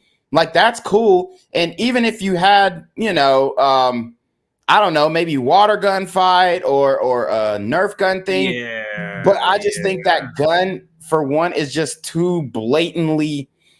It just gives a bad view. And if these kids grow up, which we know, I wouldn't be surprised if within the next 18 months, 3 of these niggas in this video are dead. If these kids grow up and they get involved in the culture that their parents, I mean, it's obvious that their parents are hood niggas. Only hood niggas will think of some shit like this. And then you can just see by the swag and all that kind of stuff, nigga with gold teeth. If these kids follow in their father's footsteps, they're doomed. They're doomed. This is, taking the Dave and Buster's. This ain't it. This is pretty ignorant. You're right. It's because, like you say, you see the white families with the kids. It's like, even with the way they're using the guns here, it's like, it's like they're waving them all around, like the parents are showing them how to hold it. And that's not how you hold a gun. That's not how you hold a gun. Putting it to your ear, on the fire and all that. If you put a gun to your ear and release that trigger, you're gonna blow your fucking eardrum. And they're not saying hold the gun like this. You have the little boy holding it like this. No. When you are teaching gun safety, and that's a huge issue. That's why the video that I played in the beginning, I don't know if you saw it, but it was a video that I did in the past. It was about gun safety. The kids were doing the same thing. They're playing, acting like they're in a music video with a real gun. Now, what happens when they're 15, 16, 17? Say, man, when I was a kid, we had parties like this. They're going to be looking at this video, with social media, all that stuff. When I was a kid, we had parties. We were doing the prop gun shit. Now they want to be little rappers and they're using real guns in their videos. They're going to fucking kill somebody because they were never taught how to actively, actually deal with a firearm practically. And, safely. Do you think that large numbers of blacks are mentally retarded? And I mean, like, actually mentally retarded, like functional. It's like functionally retarded. Maybe that's what's going on here. But I'm sorry, go ahead. Yeah, I mean, I definitely believe that there is a large population that are literally retarded, but I don't think it's their fault. I think a lot of parents are being what is it? The parents are not being good parents, and they're setting their kids up for fatal or for failure. From the jump, we talk about fetal alcohol syndrome. Remember, we did the story on the woman who went into the Kroger and she's pregnant and she goes into the Kroger and she goes and gets some alcohol and she's trying to get drunk. She's trying to get fucked up and all this kind of stuff. What is that called? You drink while the child, 1 drop of alcohol can cause fetal alcohol syndrome. That leads to neurological disabilities. That leads to functional disabilities. That leads to genetic disabilities, genetic mutations of your of the formation of your face, your brain development. Some of these mothers are doing crack when the kids, we heard of crack babies in the 80s, right? Well, now they're fentanyl babies. It ain't just crack no more. Now they're fentanyl babies. Kids are getting fucked up before they even started. They're getting exposed to drugs before they even started. So, and then I had a clip the other day of a woman who was passing a bunk blunt. I played it in the last live stream. She was passing a bunk blunt to young kids. I mean, they're super young. Okay. Like 5 and 10 years old. And if you guys don't know what a bunk blunt is, it is a blunt of marijuana rolled in a tobacco leaf that is laced with either cocaine or crack. So if you have the parents who are exposing their children to drugs, alcohol at a very young age, and some of these single mothers are using alcohol to put their kids to sleep. Yeah. Then that is what causes the mental retardation. And then from there, it's like, okay, it's OV. It's OV. So I think a lot of that's going on. I don't believe that it's just like, okay, we're just genetically predisposed. I think that we are making horrible parenting decisions, horrible maternal decisions that are leading to the destruction of our people inside and out. Yeah. Yeah, man. This is absurd, actually. Like, the more I look at it now, it's almost like I don't know if you're familiar with the movie "Don't Be a Menace to South Central" while drinking your juice in the hood. It's almost like we are living in that now, and absolutely, like this is "Don't Be a Menace to South Central" right here. It's literally a Boondocks episode. Yeah. It is an episode of the Boondocks, a never-ending episode. They need to bring that series back because they were spot on about every damn thing. It's absolutely ridiculous. So I want to go into my next story, which it pretty much exemplifies what these kids are gonna turn into with parenting like this. Okay. So as you can see, I've spoken about the bullying in black schools. I've spoken about how outnumbered some of these white students are as well. And the bullying, you have to see it to believe it. Sometimes you just like, man, that's not happening. That's bullshit. No, when you see it, you have a bigger kid bullying a smaller kid and he's outnumbered. And then also the kids are being fed that they are the oppressor. And then the black guy is a victim. And you have this CRT indoctrination. This is what happens. Yeah.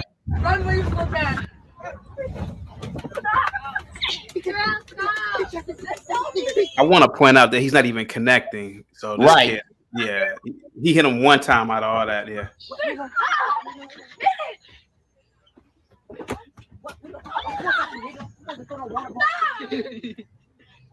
Yeah. And as he's beating him, he's calling him bitch ass nigga, bitch ass nigga.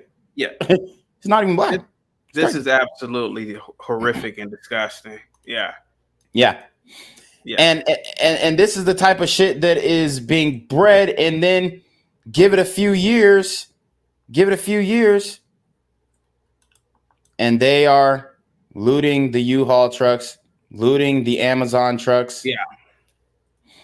There was just a clip that went viral of an Amazon truck being looted as well. Yeah. It's about to be the holidays, guys. Is this at an airport? It looks like a parking deck. I think or it's maybe or on the street, something like that. Yeah. Yeah, FedEx. But they're looting. This is the Grinch who stole Christmas, y'all. Yeah, I mean, because the all FedEx them sagging their pants. Yeah, the FedEx driver is not going to definitely protect the assets in there. Why would he? He'll die. Yeah, die. The cops are outnumbered, and if the cops do anything, they'll be labeled as and this is a semi truck. Oh my god! Yeah, this was in Memphis. This was in Memphis. See, now this is where it might. So this is the problem here. Now I didn't know that this was a federal truck until they panned the view. This is a federal crime, if I'm not mistaken, because the semi trucks are. You have to get a what is it good? DOT, Department of Transportation, something with the federal government. So this might be another issue here. Interesting. Wow. Yeah. And this isn't the only instance, and the only recent instance. This was just last week, y'all. And people are like, a lot of people like to discredit some of these videos. Oh, this old video. No, these are fresh. This is what the community has become. Well, I keep saying. Oh, go ahead. No, you can play. I'll say it after this one. I saw this one too. Yeah. These niggas hit the truck. These niggas hit the truck. Okay. Look, work right now. And he's not gonna. Yeah, he might as well just take off his vest because. Hell, man. Yeah. Another black man. And the worker is another black person, and you're making their job harder. And the nigga who's filming, these nigga here, these nigga ready. Oh, they hit the truck, like laughing. Guys. And the funny thing is that they're robbing assets that possibly belong to other blacks. Yeah, in that neighborhood. In that neighborhood, yeah. So it just lets you know the mentality of them. Exactly. Yeah. So next week, when Javon Taquavius hit the lick on the Amazon Prime truck, and he's playing a PlayStation 5, and one of the niggas in that apartment complex ordered a PlayStation 5, and his order didn't arrive, and he realized Jaquantavius got a new PlayStation 5, and he know Jaquantavius ain't got no money because his trap been done slowed down. He ain't selling no dope. He ain't doing shit. That's why he hitting licks in the first place. When he realizes that, what type of argument is that going to cause? Bruh, give my PS5 back. You delayed my delivery for 6 months. Get my shit back on gang. And now you have an all-out shootout in the hood when everybody was friends beforehand, but now you just stole this nigga's PS5. Yeah. And you are right. And people may say, well, you're over-exaggerating with, oh, I got to wait 6 weeks. No, you're absolutely right, man. These devices are made in other countries. And sold out too. And people don't understand shipping and logistics. We have a lot of ports that are backed up for weeks. Some shipping boats are backed up, like they can't even dock because there's 100 other boats that need to be unloaded and with these shipping containers. And Negroes don't understand shipping and logistics. So you're right. Some kid might have to wait 6 more weeks because Pookie or in his neighborhood just stole something. You're absolutely right. Yep. But this is what I say, man. They need society needs. I gotta say this, man. A lot of these Negroes need to be deported, and I know you can't deport a citizen, but they need to be sent to live in a third world country. They need to be sent away from here, away from civilization, and it needs to be blacks that authorize it. Like people like me. Like I would gladly send these little chimpanzees to Liberia or some other black country because they are really out of here. Yeah, and they will really learn what can quickly happen to you if you still in those countries. Yeah. Unfortunately, yeah. And this type of stuff, it's just a snowball effect. It's a ricochet. Yeah. If you're stealing people's shit, it's gonna come back around on you. And here's the thing, they're so brazen with it. This video comes out of Philadelphia. They're so brazen with it. They're trailing behind the truck. Pooh shiesty mask, Pooh shiesty mask, Pooh shiesty mask. Tripping and falling, got their pants sagging, can't do shit right. They go break into somebody's house, force them into their home. Look, the child. Baby there, yeah. Look at this child. See, and crime like this, I'm gonna be very careful because I'm gonna say something. You gotta start making Christmas ornaments out of these types, man. Facts. Because they're not gonna stop. You gotta set examples with people, man. Like this is egregious. This is somebody's little kid here. Yeah, and I'm telling you right now, these niggas will kill this child. They will. They will. I've done stories on it before. Home invasions gone wrong. They wiped out the whole family. I'm telling you right now, they will take this child's life and not think of it. They will laugh. They will roll up a blunt and dedicate it to the bodies that they caught. I'm telling you right now, catching bodies to these niggas are like accolades. They're like V-Bucks in 2K. This is how they look at it. Yeah. So you guys have to understand, they steal the safe, as you can see. So they knew that. So they probably knew this person. Then. Yeah. They knew a safe was in there. Yeah. And they caught him lacking.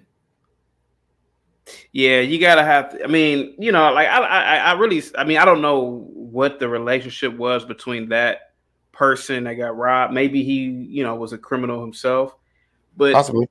Had that been an innocent person, I think you're gonna have to start making Christmas ornaments out of people, man. Yeah. And if you catch my drift, yeah, I'm gonna be very careful with that one. Yeah. Yeah. But I mean, this is the type of shit that's going down. This is another one coming out of Philly. No audio, but y'all see what time it is. These super gremlins are on demon time. As you can see, pointing, arguing, yelling. Pulls the girl back. These are not inexpensive shoes now. This ain't because of poverty. Pulling out the strap. Still doing pointing, talking. Guys, obviously pulling the girl back. I'm telling you, now he feels like he has to prove a point. Murders him. Boom. Broad daylight. No mask. Sagging pants. Amiri shirt. Yeah. Very identifiable Amiri shirt, shoes, clothes, pulling up his pants as he runs. I mean, guys, this is what they're going to turn into if we don't get a hold of them at a very young age. This is normal in the community, guys. Yeah. And people are scared. People are afraid. And people want to fight back. People want to fight back, but they're handcuffed by the government, by the local governments, the Soros-funded DAs. They're handcuffed. So it's a damn shame. Police are still looking for the suspects wanted in a string of armed robberies in the Northeast. Now, this map shows the location of each armed robbery. The violence happening on both sides of Roosevelt Boulevard. CBS Philadelphia's Madeline Wright spoke with one of the victims. Residents are on high alert after 5 armed robberies happened in Northeast Philadelphia in the first week of November. Police say all the victims were either pistol whipped or punched in the face. Damn. That's unbelievable. It's like a regular stuff now. Karam Sampson lives on Kindred Street, the same block where one of the robberies took place. In that incident, police say the victim was dropped off in front of a home on November 6th when 5 people walked up from behind. They pointed a gun at his head, punched him in the face, and stole his phone and cash. They need to stop, or somebody need to come and make them stop. That's all I gotta say. Point blank. People not safe on the streets these days. Another robbery happened on Glenview Street around midnight November 7th. The victim, Ernesto Moran, only speaks Spanish. I talked to him over the phone. Dígame qué pasó el otro día enfrente de su hogar. Moran says he was parked in front of his home when a group of men approached his car. He says they opened his door, put a gun to his head, and threatened to shoot if he moved. Me golpeó la cabeza con la pistola. They pistol whipped me, he says, and took my wallet. Ida Nofa is Moran's neighbor who lives across the street. It's a shame, and it shouldn't be happening. You know, and put them more secure and hopefully safe than I have. As for Karam Sanson, he says. And I just want to point out, you got old ladies like this, women like this who have lived on these streets of Philly and have seen the whole neighborhood transform in a very short amount of time. I mean, obviously, she's most likely lived a lot of her life there, but they've seen the city transform, and they've seen who's gone out and who's come in. So, yeah, they know the full story, and their voices are not heard. And if they are heard, they're silenced. Old ladies like this, right? They don't have nowhere to go. They ain't moving because you can't push them out of their home. Strong women. But they've seen what has happened. They've lived it. They've watched it for decades. And they watched the neighborhood transform from being able to drop off the milk at your front door to not being able to have any type of decorations outside your house, except litter, blunt guts, blunt wraps, McDonald's bags, Burger King bags, Wendy's bags, you know, Arizona iced teas, fucking what's some other shit? Talkie bags. You know, she's seen it all. She's seen the neighborhood transform. So she could tell you what happened, but they don't really want to hear the full story. As for Karam Sanson, he says he hasn't felt safe living on Kindred Street ever since a stranger robbed him at gunpoint last year. Damn. Took everything. My money, my car, everything. I thought he just wanted to take my phone, but he told me to give me the key too. I was like, okay. He says more needs to be done to address violent crime in the city. In Northeast Philly, Madeline Wright, CBS News, Philadelphia.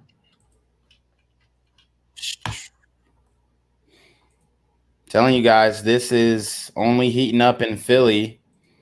Got another story of a husband, father, gunned down while out grocery shopping. So, like I said, the black men who are trying to do the good thing, trying to do the right thing, are being killed by these super gremlins on demon time. A man running out for some groceries is gunned down in the Overbrook section of the city, and his mother believes it was a case of mistaken identity. Here's Rick Williams with tonight's Crime Fighters Report.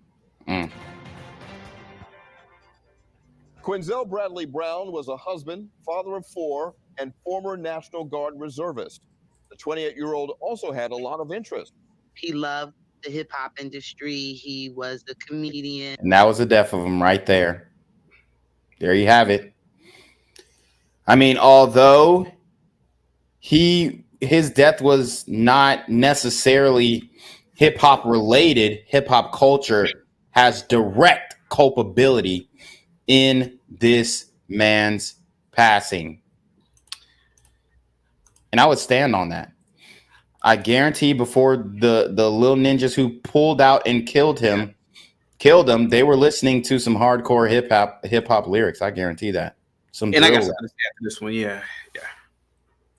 And in the sports, he was like a soft-spoken poet. On Thursday, September 8th, 2022, Quinzel had run out for some groceries. At 8:58 p.m., police were called for reports of a person with a gun at the intersection of 63rd Street and Lebanon Avenue in Philadelphia's Overbrook section.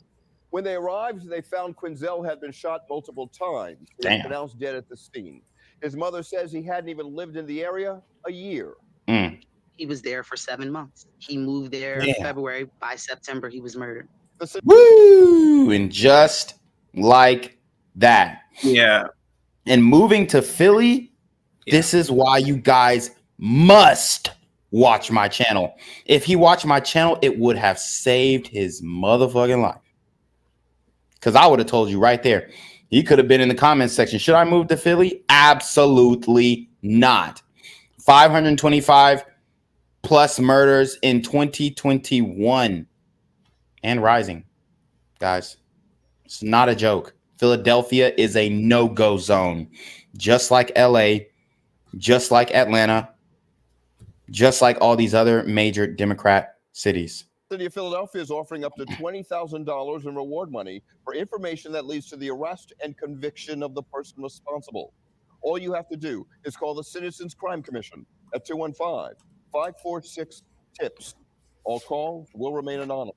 Speak up, because this can't keep happening. Like, my son was a good person. He wasn't into the street life, and he did not deserve this. They basically out here killing people that, like, they destroying families. Yep. Crime Fighters, I'm Rick Williams for Action News at 10 on PHL 17. But unfortunately, we all know that she voted for this. We all know that she voted for this. If I may, that kid, Quinzel, looked like a good kid. He's 28, but he looked like a good kid. Yeah. And unfortunately, it goes back to what I said earlier about classism and about, I get it, man. I was a teacher in the inner city, man. I was, believe it or not, Gen Z, I was a social worker in the inner city. And I would be in very dangerous neighborhoods, but wouldn't think nothing of it. You know, I didn't think nothing of it. And what it is that superior blacks like you or I, we have no reason to save and help those types of blacks. we should separate ourselves. Even the fact that he moved there, I get it, man. Not everybody has a lot of money, but man, if you are married, I'm assuming he had kids. I mean, I know it's easier said than done, but he should have never, like you said, in a million years lived there. And this is why I keep on saying, don't even go into these places for a minute or two. It can change your life, man. And I wish that I was perfect. I wish that I could say, "Oh, I never do this, I never do that." But no, man. Like the older I'm getting now, the more I avoid those types of black areas, man, because they're animals. And nobody's gonna flat out just say it, but the unpredictability of it all is too much for me at my old age. And he probably was going to the store. I don't know whether it was a mistaken identity or maybe he looked at somebody the wrong way. Yeah. But it's so unpredictable dealing with inner city, these gang banging, these street blacks. It's not even worth it. It's not worth going there. It's not. It's not, man. I was invited to a cookout, a all black Greek cookout in Cleveland. What's up, Tracy? At a park. I'll name the park. It's called Carouge Park. I said, I'm not going to that fucking park. Why do y'all have it at this park? No, I'm not going there. I don't want to be in this neighborhood. Yeah. I told them, I told people flat out, I am too good to go to this fucking neighborhood in this park. I flat out told people that. Yeah. Yeah. Yeah. So Tracy, you got something to say? You got some echo too, Yeah, man. Hey, man. First off, man, how you doing, Gen Z, man? Good to see you. CT. I'm great. What's up, man? Good to see you.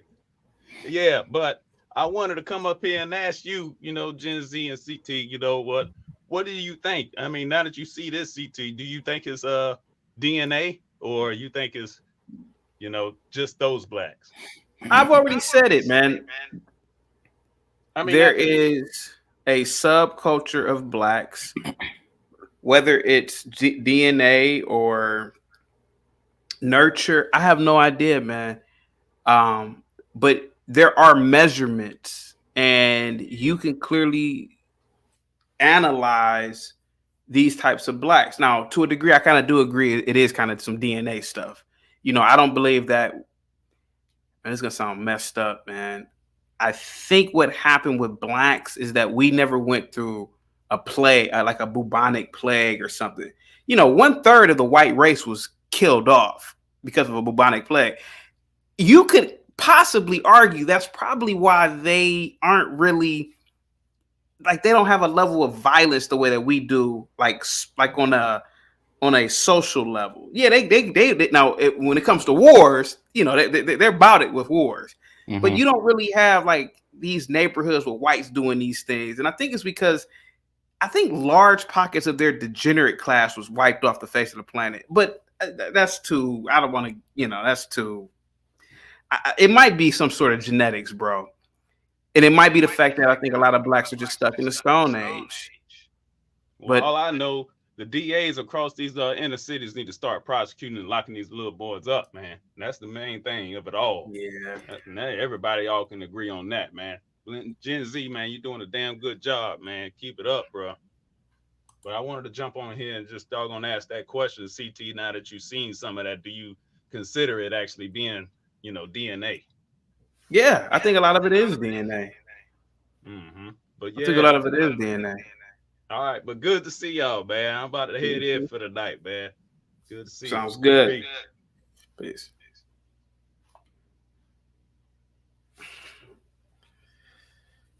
Sorry. Definitely appreciate Tracy getting up in here and, supporting the channel. Shout out to Larry for the $3 PayPal. That is greatly appreciated and is going to be invested back into the show for more quality content. Oh, say less. Now I have a story for my white guys, and this one's gonna boil your blood. I'm sorry, but it's gonna make you upset. It's gonna make you angry. And maybe we need some of that. All right. Because it doesn't seem like we're going to solve this issue internally. So we might need a push from the white community because you guys are catching strays. Sad update now to a story that we first brought you last night. Right Oh, here. I saw this. A college freshman from New Jersey has died after she was critically injured in a shooting in Nashville. 18-year-old Jillian Ludwig was walking on the track in a park Tuesday night when she was struck in the head by a stray bullet. Ludwig, who is from Wall Township, died overnight. A vigil is taking place at this hour in Brielle, New Jersey, to remember Ludwig. She was an avid runner and an accomplished musician. The suspect was arrested a short time after that shooting. Damn. So, as you guys can see, brother took out this young white girl.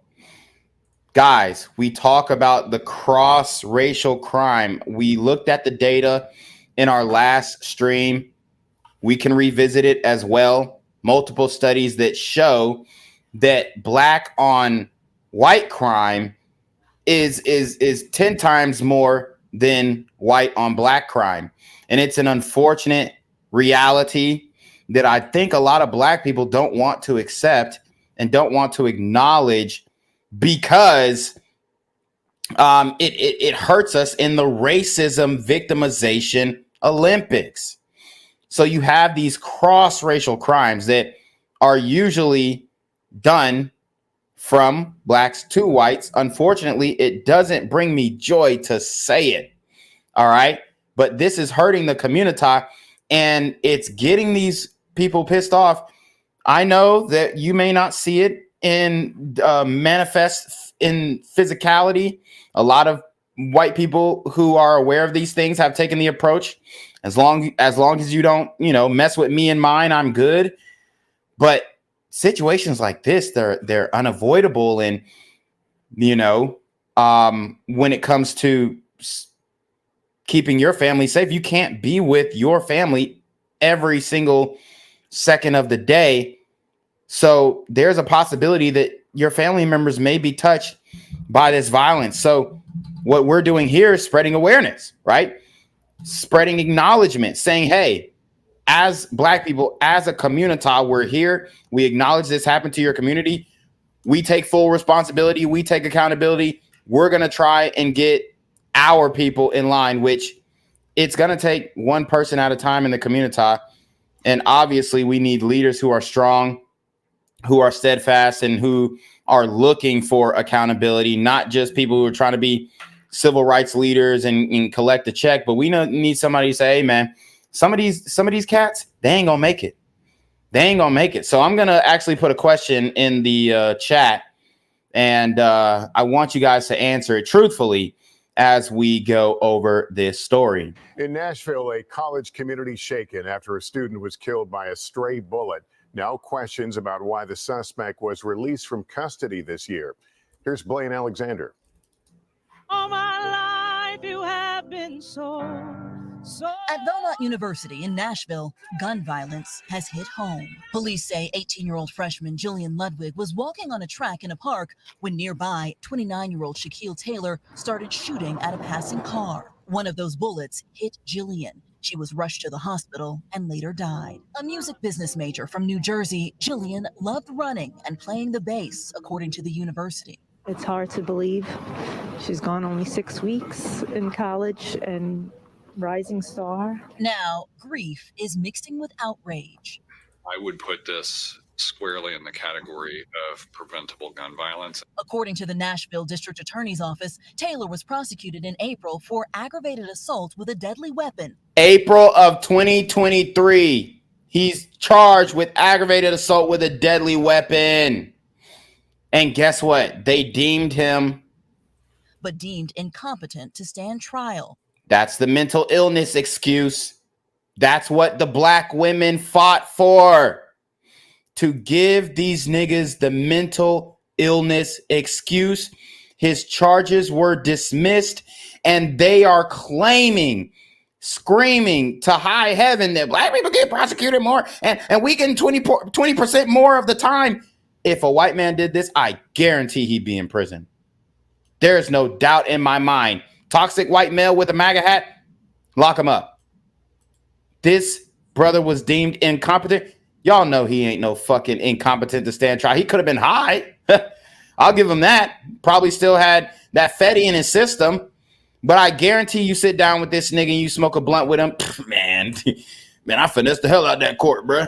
I swear to God. I swear, bro. And they keep saying, the community keeps saying, well, we're getting charged and we're doing 20% more time. Guys, it is a myth, bruh. These dudes are getting sweetheart deals. This is a sweetheart deal right here. Aggravated assault with a deadly weapon. Deemed incompetent in trial, so it's dismissed. If this ain't a sweetheart deal, I don't know what is. He was not discriminated against. If you ask me, I say it was an unfair trial because they just gave this nigga the benefit of the doubt. So, guys, he didn't even get to look at a jury. They just said, no, we can't take this further. Yeah, so he shot at some bitch, so he shot at some nigga, so what? This nigga's retarded. I mean, if this ain't... This is the bigotry of low expectations, honestly. Because how can you let this slip through the cracks? If he was just charged and did the time, this young progressive, as it appeared, she was a very progressive young white lady, would still be alive. I mean, this should bring outcry. This should bring protests. We should see hundreds of thousands of white men in the street protesting, but we're not gonna see it. Yeah. This is a failure. This is a complete failure by the district attorney in Nashville, Attorney General Glenn. What is this? Glenn Funk? His charges I mean, it doesn't make any sense. were dismissed and he was released from custody a month later. It is Davidson County, y'all got blood on your hands. Y'all know this nigga was not supposed to be out on the streets. Y'all know for a fact.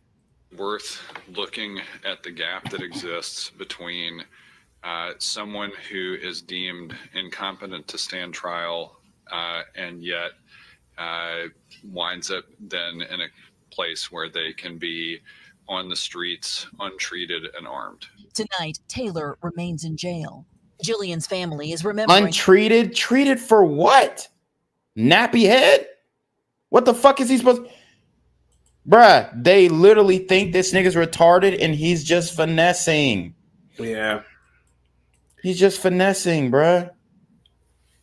And they literally are so stupid that they're like, oh, I guess he's actually that dumb. Like, that's really what they think about black people. I swear to God.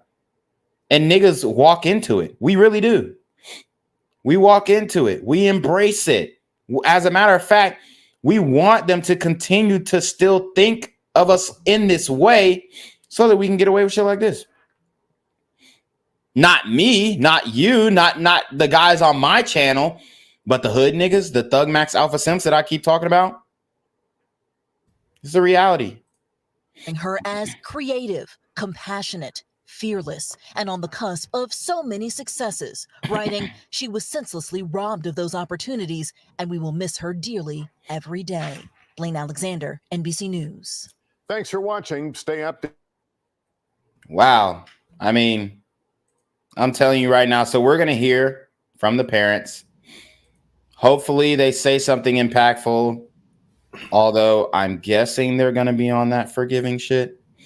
Respectfully, we need some passion. We need some oomph. We need, I don't know, some movement to say, hey, man, y'all got to start prosecuting these dudes. Whoever they are, whatever they look like, they can't slip through the cracks like this. I don't give a fuck if they're mentally incompetent to stand trial. That doesn't mean you throw them back out on the street. Lock his ass up. Anger over the death of a college freshman killed by a stray bullet in Nashville. 18-year-old Jillian Ludwig, she died after being shot in the head while walking in a park. A suspect is now in custody, and this morning we are hearing from Ludwig's family. ABC's Faith Abube is here with that story. Good morning, Faith. Good morning to you, Gio. Absolutely heartbreaking. The 18-year-old victim's mom and dad are understandably heartbroken. They tell us that they're overwhelmed by the love and support from the community, but they're still barely holding up. This as the DA is now fighting to make sure that another family doesn't have to feel the same kind of pain. This morning, the parents of 18-year-old Jillian Ludwig speaking exclusively to ABC News. So I want you guys to look at this family. Did nothing wrong to the community, raised their child up.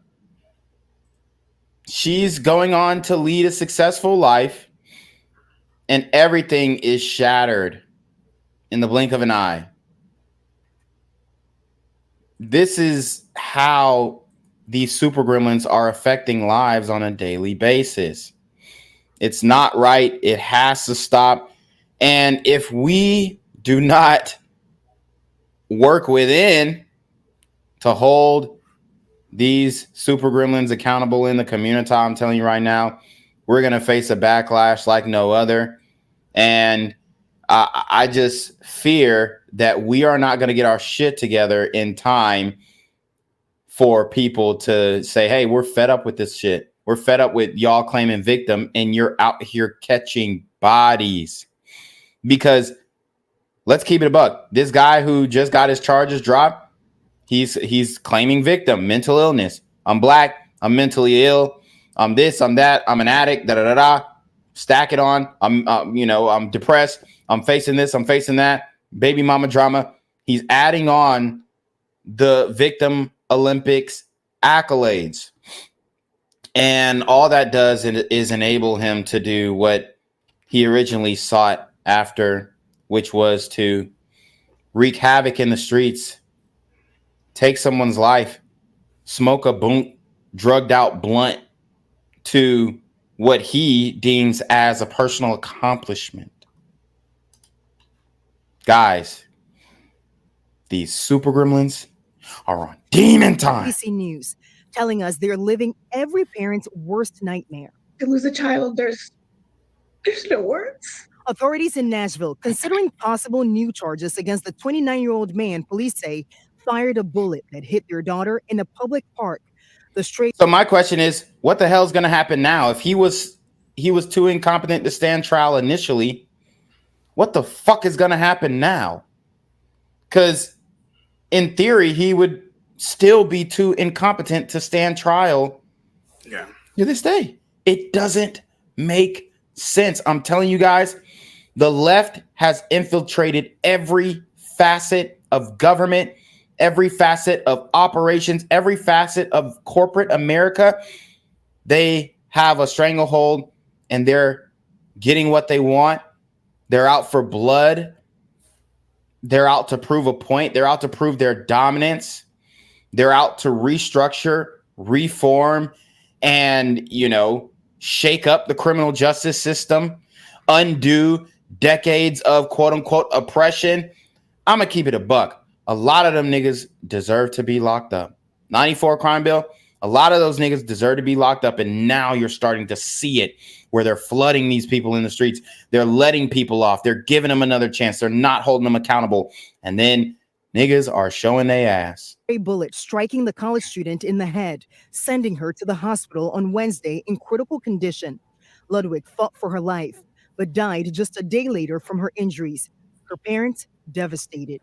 There's a piece of my heart that was taken from me, and I don't know how to feel that. It's kind of hard to comprehend. She was thriving so well and doing so well in so many ways, in every way. Police say the suspect, Shaquille Taylor, was aiming his gun at a nearby vehicle when he allegedly fired the weapon from across the street, hitting Jillian, who was walking on. So if he was deemed incompetent, how did he know to shoot at that nearby vehicle? Because what? He saw the ops. He saw his opposition. He saw his target. He knew what he was doing. He saw the person he wanted to kill. And it was a black man. Unfortunately, this white woman was caught in the crossfire. But best believe his intention was to kill another black man. The track inside the park. The suspect was previously charged with aggravated assault in a separate incident, but he never faced a jury. He was released in April after 3 court-appointed doctors testified that he was incompetent to stand trial. The DA and Jillian's parents now urge. And this is the woke medical system. 3 court-appointed doctors. They should be charged with medical malpractice. They shouldn't be able to practice anymore. I mean, how the fuck do you allow this to happen? The nigga's on drugs. He's on drugs. He's stupid, but he's not mentally ill. It's just bullshit, man. Shout out to Tracy with the $2 Cash App. He says, keep it up. Oh, say less. To change the law. A repeat criminal who's deemed to have mental health issues should be dealt with in a facility or in some way that deals with those issues. I'm gonna help you, Pops. They should be taken out.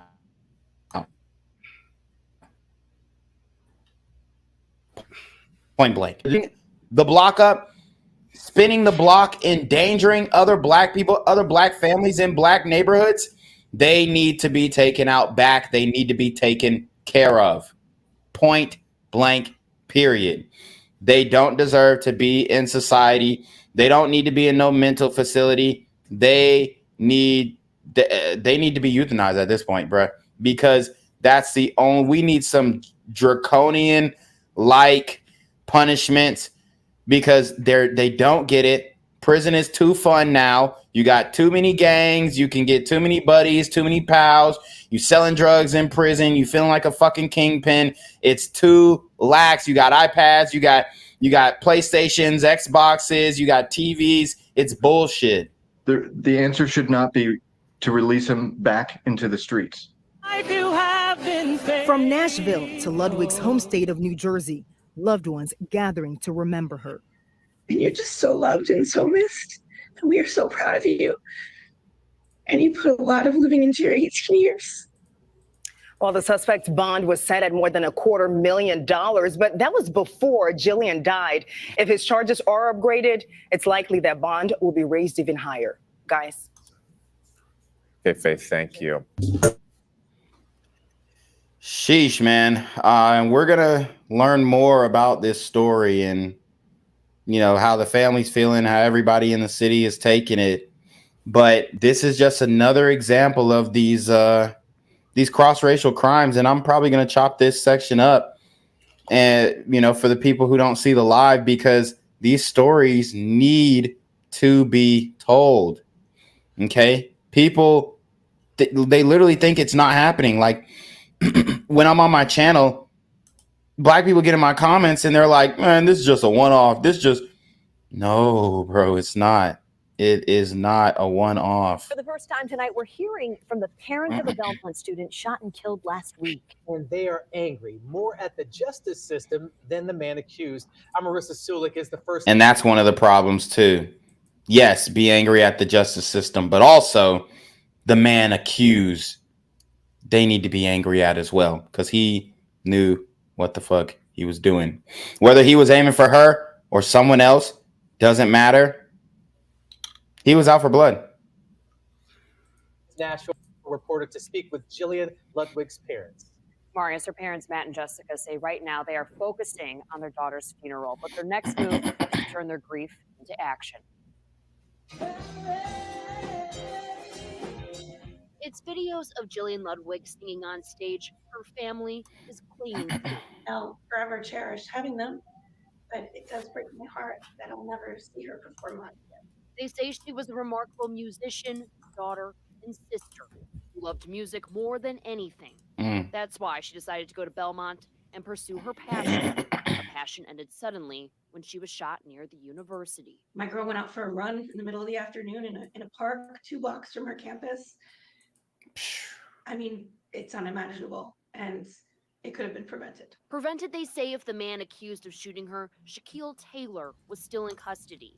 He was in jail earlier this year, but 3 doctors deemed him mentally incompetent to stand trial. That means he Insane. can't be prosecuted, so he was let go. Frustrated by this essentially loophole in the system that allows this to happen. If there's a determination that someone's mentally unwell, then there should be some way to handle that in a manner that won't allow them to get back out on the street. Would you say you're more angry at the system or the man who did this? I don't know much about the man other than what everyone's heard about him and what's been made public. Oh God. I mean, look, man. The fact that he has to walk on eggshells. Shout out to Bruce Wayne. Shout out to Batman for the $5 Cash App. Oh, say that. And in these situations, they really put white people in a very difficult position. And this is why I continue to say that we have to work on this internally. Otherwise, I mean, the backlash is going to be enormous. Like they said, they're going to do the work in another way, maybe try and get some laws changed, whatever. But even if this family is successful and say, okay, let's get rid of the mental health loophole, that's a loophole that they implemented years ago, that was pretty much advocated for by the community. So if anything, the undoing of all the shit that y'all implemented in the criminal justice system is at risk, and rightfully so, with more of these events going on, because people are waking up and saying, oh, okay, maybe you can't be so relaxed with criminals. Maybe these people are genuinely evil. Maybe you can't just give these people a slap on the wrist and they're just going to, do better. It doesn't work like that. Our anger is with the system that allowed this to happen. It's a system they believe is broken. A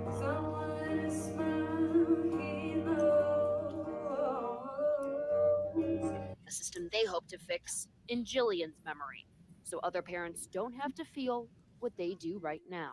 If we can make positive change so that her death is not in vain, that's what we aim to do. We want the name Jillian Ludwig to be a household name for something other than the event that took her life.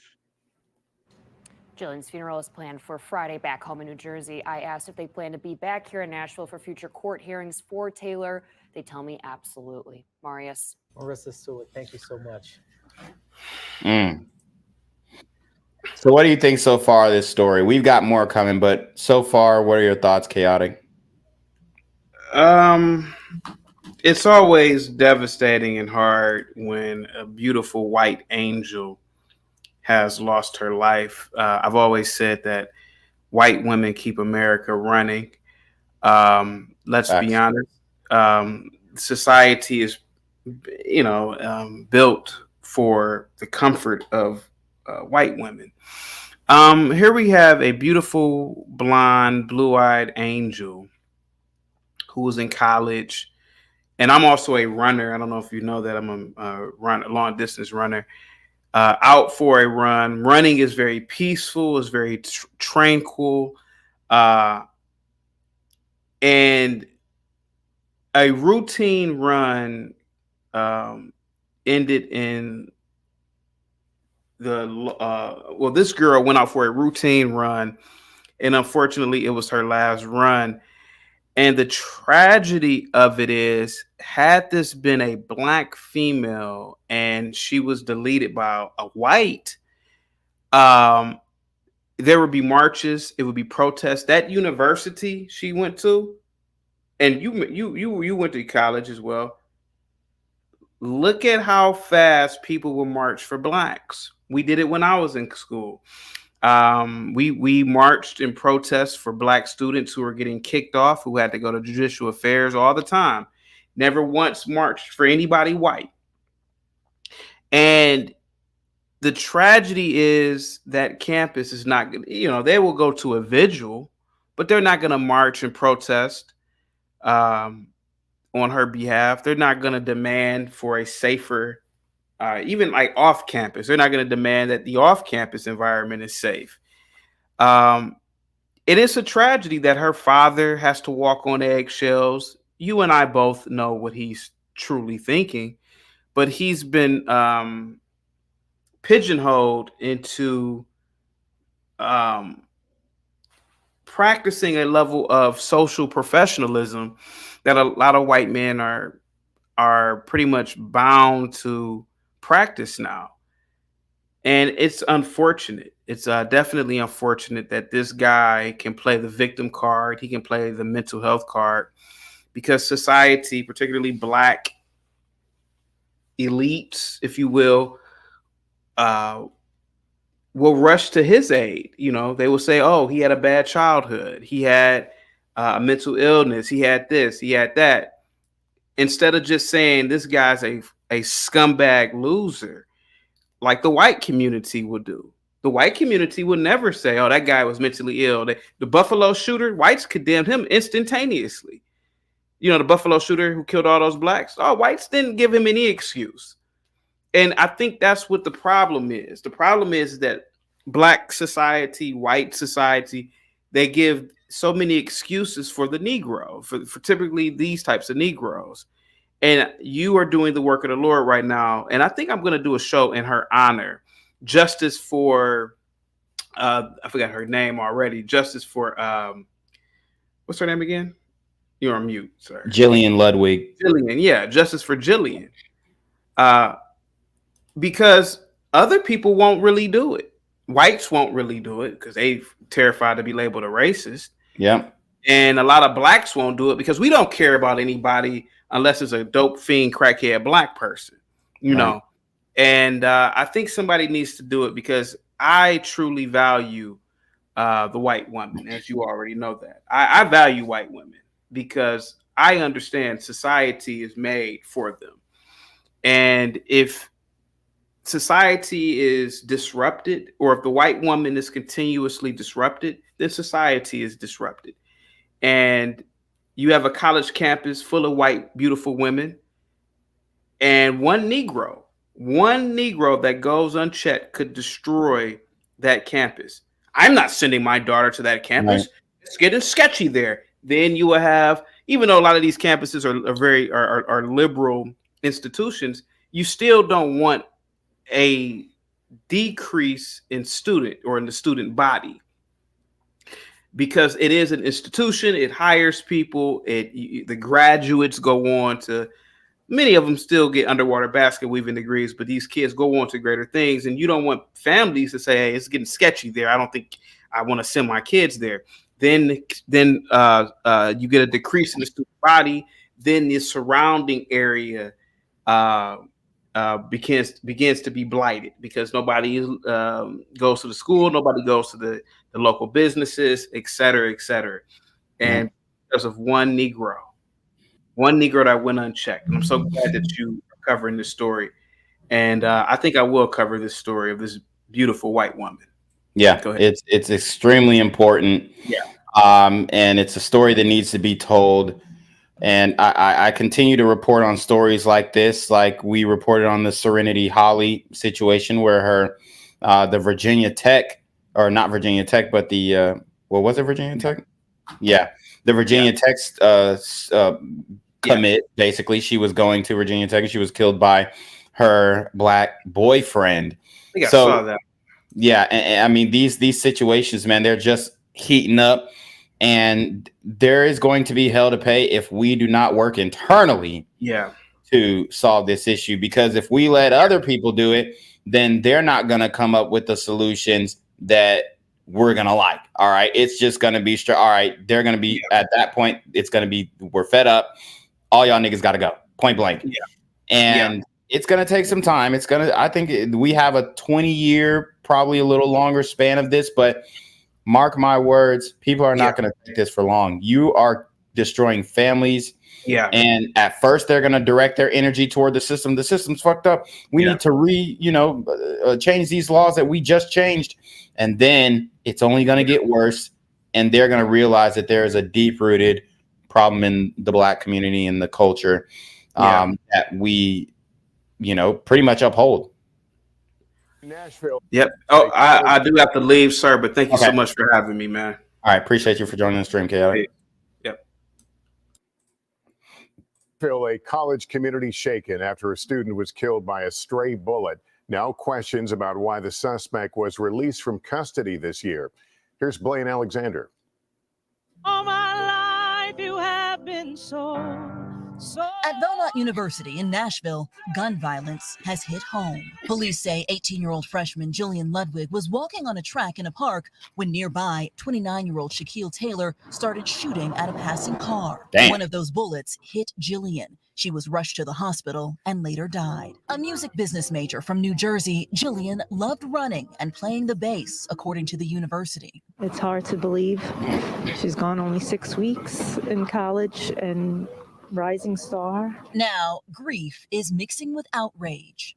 I would put this squarely in the category of preventable gun violence. According to the Nashville District Attorney's Office, Taylor was prosecuted in April for aggravated assault with a deadly weapon, but deemed incompetent to stand trial. His charges were dismissed, and he was released from custody a month later. It is worth looking at the gap that exists between someone who is deemed incompetent to stand trial and yet winds up then in a place where they can be on the streets, untreated and armed. What the fuck did they think was going to happen, man? Tonight, Taylor remains in jail. Jillian's family is remembering her as creative, compassionate, fearless, and on the cusp of so many successes, writing, "She was senselessly robbed of those opportunities, and we will miss her dearly every day." Blaine Alexander, NBC News. Oh man, I mean this story, just the complete dropping of the ball by the justice system in, I believe this is Davidson County jurisdiction. I mean, they've got blood on their hands. Tragic passing of a Belmont University freshman who was shot while just walking in an Edge Hill Park Tuesday.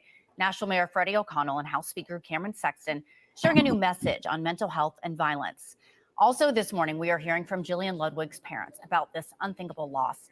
Peyton Kennedy is live from the Midtown Hills Police Precinct, covering all those angles for us.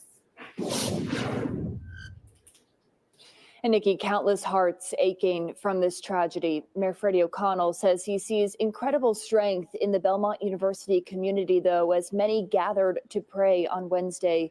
O'Connell shared a new statement with us, calling this senseless, preventable gun violence.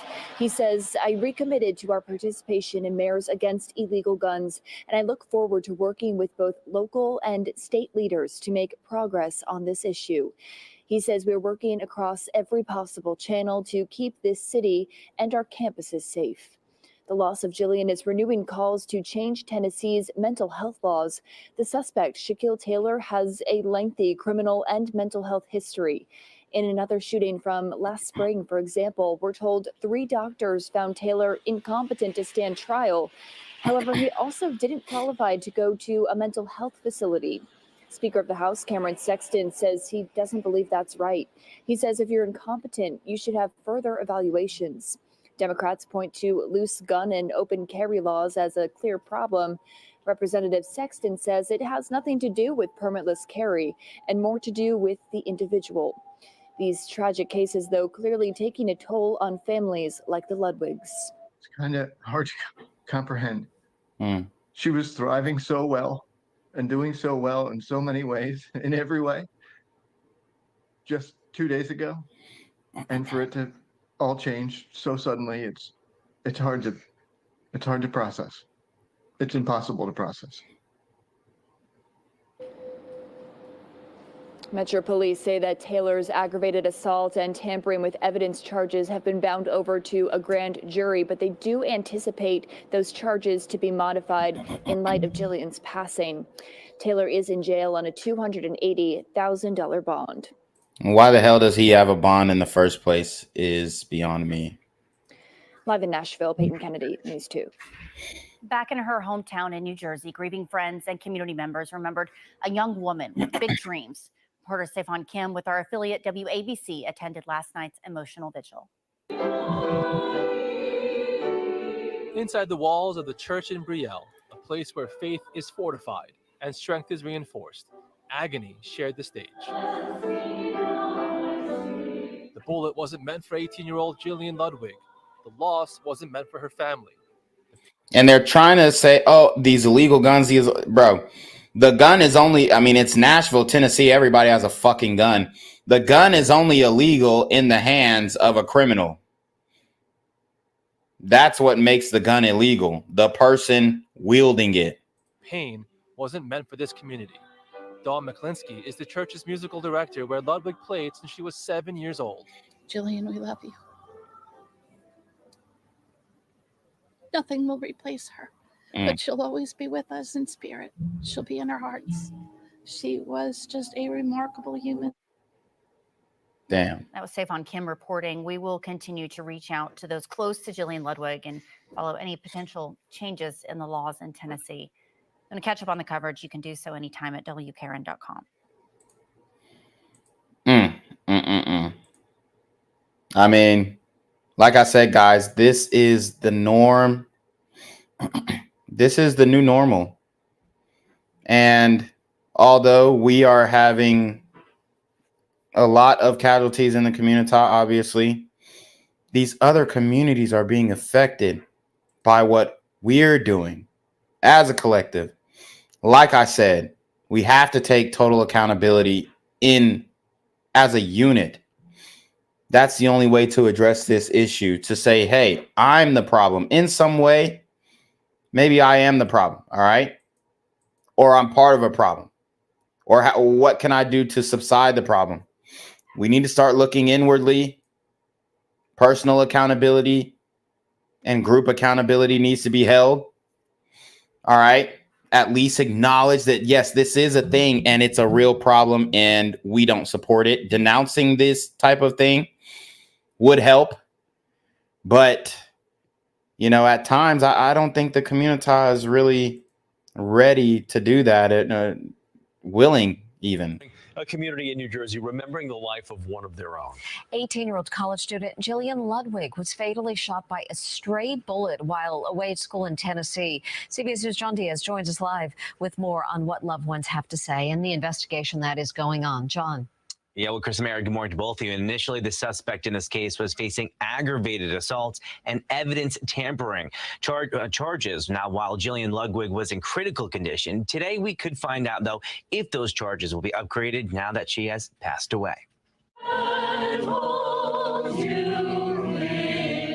Outside the church in Brielle, the community knowing they can't match 18-year-old Jillian Ludwig's passion for singing, but were able to honor her Thursday night. If people want to hang out and just be together and have community with each other and support and love each other, cry together, whatever they need to do. The teen followed her dreams to inspire others through song all the way to Nashville, Tennessee, where the promising young singer was a student at Belmont University. She was ready to embrace the world and to shine that light.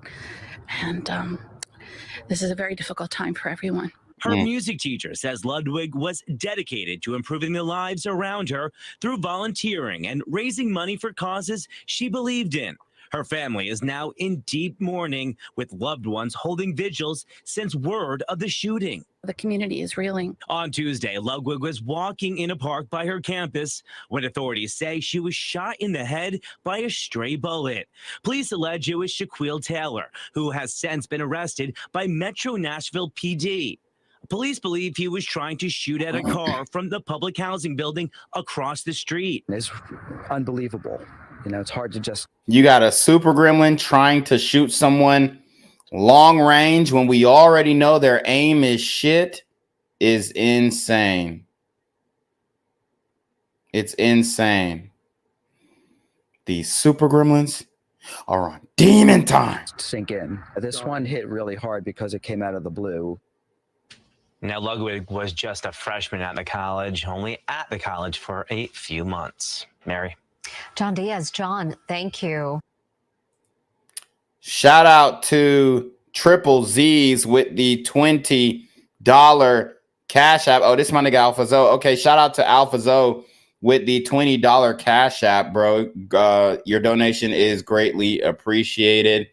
You know, we definitely are going to take these funds, reinvest it into getting these stories and stories like this out there. Hold on. Hello? Where we at? Oh, you want to know where I'm at? We outside!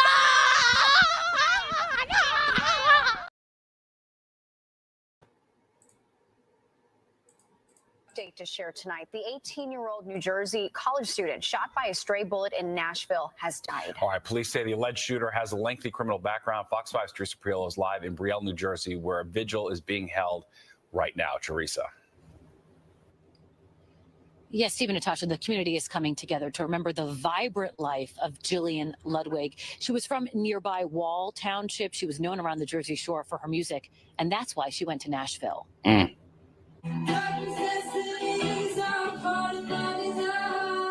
Jillian. Wow, man. I mean, beautiful girl, beautiful voice, great talent. Nothing wrong with this young lady. Nothing at all, man. Literally just the wrong place at the wrong time. I hate it for her. I hate it for her family. But these stories are adding up. This is like the second cross-racial murder I've covered this week on a live. I'm telling you guys, this ain't no joke. We have to start talking about this stuff. Ludwig was born to sing and perform, showing off her talents on Instagram, around the Jersey Shore at the Stone Pony, and most recently, she was chasing down her dream in Nashville. That was until tragedy struck Tuesday afternoon. It's really heartbreaking. I'm devastated for my friend and her family, and it's not fair. The 18-year-old Wall Township native and Belmont University freshman was shot in the head inside of a local Nashville park. She was walking the track when a stray bullet found her. She died overnight. That shooter is believed to be 29-year-old Shaquille Taylor, whose criminal rap sheet includes a 2021 shooting incident involving a woman with her 2 kids in the car. The charges were eventually dismissed when he was found severely intellectually disabled. Back home in New Jersey, the response to the shooting has been immediate and overwhelming. So if you have a candle and it's lit, you can start sharing with people. Hundreds gathered Wednesday night to pray for Jillian. Pastor Tom Harr of the Calvary Presbyterian Church organized the vigil. We saw that last night when we had, hundreds and hundreds of people coming, basically by word of mouth and social media. And they said, we want to be there. We want to be together. It is a tragic end to a life that was filled with so much promise and music. A young woman who wanted to make her mark with her voice. She's now remembered for how she made others feel when she used hers. And I'm told that Jillian wanted to share her love of music and also give back. It's why she started the charity Play It Forward. Natasha, people who know her are hoping that is a big part of her legacy. That's the latest from Brielle tonight. Back to you in the studio. Yeah, really heartbreaking, Teresa. Chico. Thank you. Damn. And just like that, X'd out, bro. Guys. Seems like stories like this are never ending. Last night, they held a vigil hoping she would survive. Tonight, family and friends gathering again, this time to mourn. 18-year-old Jillian Ludwig, a college student from New Jersey who died from a stray bullet in Nashville, Tennessee. Tonight, we're learning more about Jillian and what so many people loved about this remarkable young woman. From the borough of Brielle, here's Stefan Kim.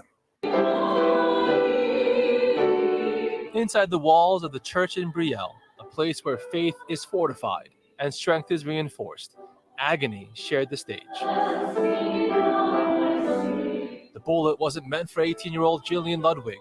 The loss wasn't meant for her family. The pain wasn't meant for this community. Dawn McClinsky is the church's musical director, where Ludwig played since she was 7 years old. Jillian, we love you. Nothing will replace her, but she'll always be with us in spirit. She'll be in our hearts. She was just a remarkable human. The college freshman was just starting her journey from Wall Township, New Jersey. She was studying music business at Belmont University in Nashville. Tuesday night, she was struck by a stray bullet while walking in a park near campus. It may have been an hour before anyone knew she was shot in the head. Damn. She succumbed to her injuries overnight. Damn. So she was sitting there for an hour. God. Tragic. Always lit up the room. She always smiled. She always was giving and generous with her time and her talents. She was humble about it as well. Nashville police arrested 29-year-old Shaquille Taylor. He allegedly told authorities he was firing at a vehicle. Taylor had been arrested twice before for aggravated assault with a deadly weapon. He was found incompetent to stand trial, yet insufficiently disabled to be involuntarily committed.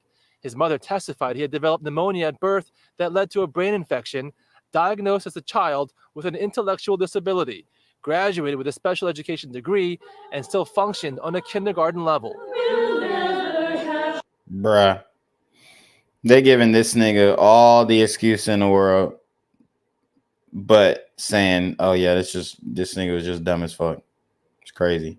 None of that, any comfort to her friends and family. Jillian was a quiet force, and she really did allow her music to speak through her. And I think she was here. I think that if she could have been here to speak to all of us, she would have said, I'm okay. I'm okay. And, you know, music has to go on. In Brielle,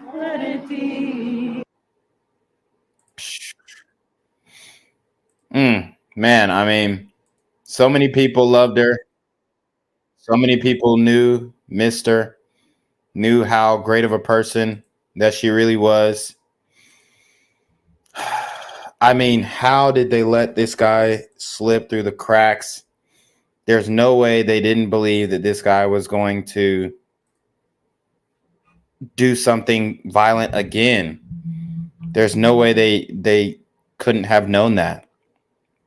I mean, this has to be like a clear layup for a lawsuit, right?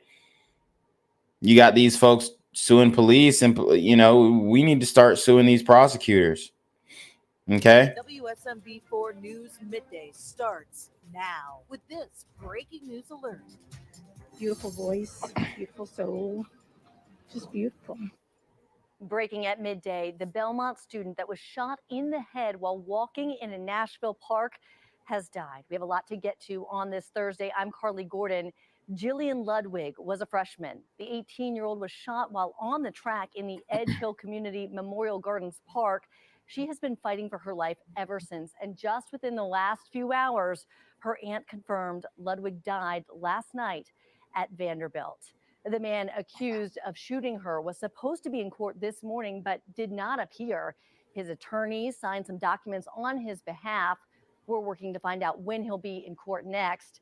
Police say that suspect, Shaquille Taylor, admitted to firing shots at a car near Edge Hill around the same time that Ludwig was shot. Initially, police charged him with aggravated assault and tampering with evidence. But now that Ludwig has died from her injuries, we do expect those charges to change. We have also learned this is not the first time Taylor has been charged with a violent crime, and the last time a judge let him walk free. Our Ryan Breslin has been looking into Taylor's criminal history, and as you're about to hear, it dates back to 2010. God damn. So he probably should have been gone up the road way back in 2010, and they have dropped the ball every single time until he commits the ultimate crime, which is murdering an innocent, beautiful, sweet, talented young lady, young white lady specifically, like Jillian Ludwig. Taylor's criminal background includes charges for vehicle theft, robbery, handgun possession, and multiple aggravated assaults. A report back from 2015 shows that he shoved a man to the ground on the pedestrian bridge and stole $60 from him.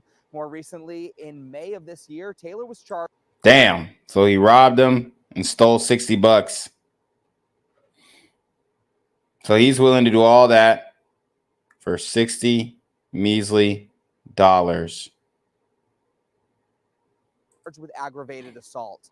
However, the district attorney's office could not prosecute Taylor, saying the case was dismissed and Taylor was released from custody because he was found incompetent to stand trial.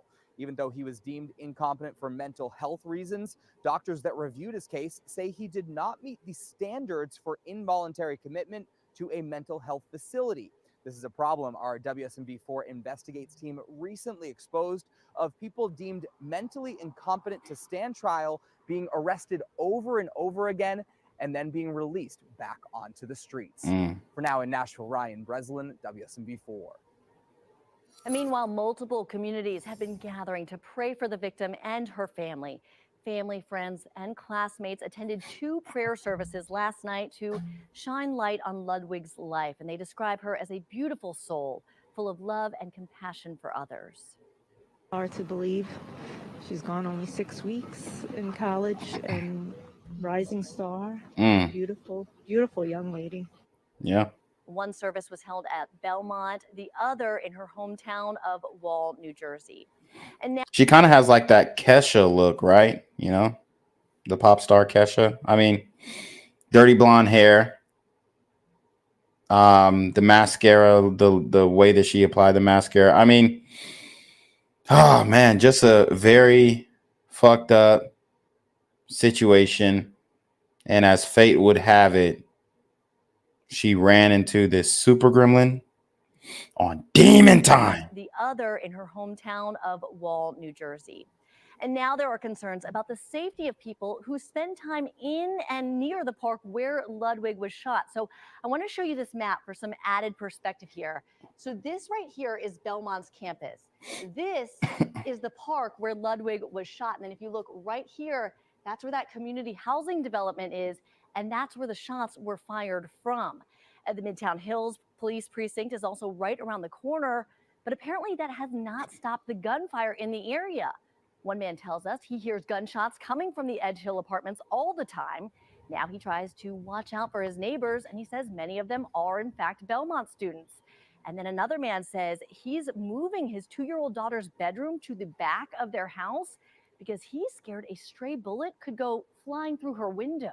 And he is not wrong in his assessment, because this is how it is. This is what it feels like living in the community. During the dark hours of the night, that this is maybe not the best place, but 2:30 in the afternoon on a Tuesday, it's unacceptable. We just have too many people that live here, work here, study here, and they are not safe here. And you know, Metro's crime map backs up what they're saying. There have been 19 aggravated assaults and 2 homicides in the area this year. Now, a bit earlier, we just told you that Taylor was released from jail without prosecution because he was found incompetent to stand trial. A WSMV4 investigation recently uncovered that hundreds of criminals were released from jail for the same reason.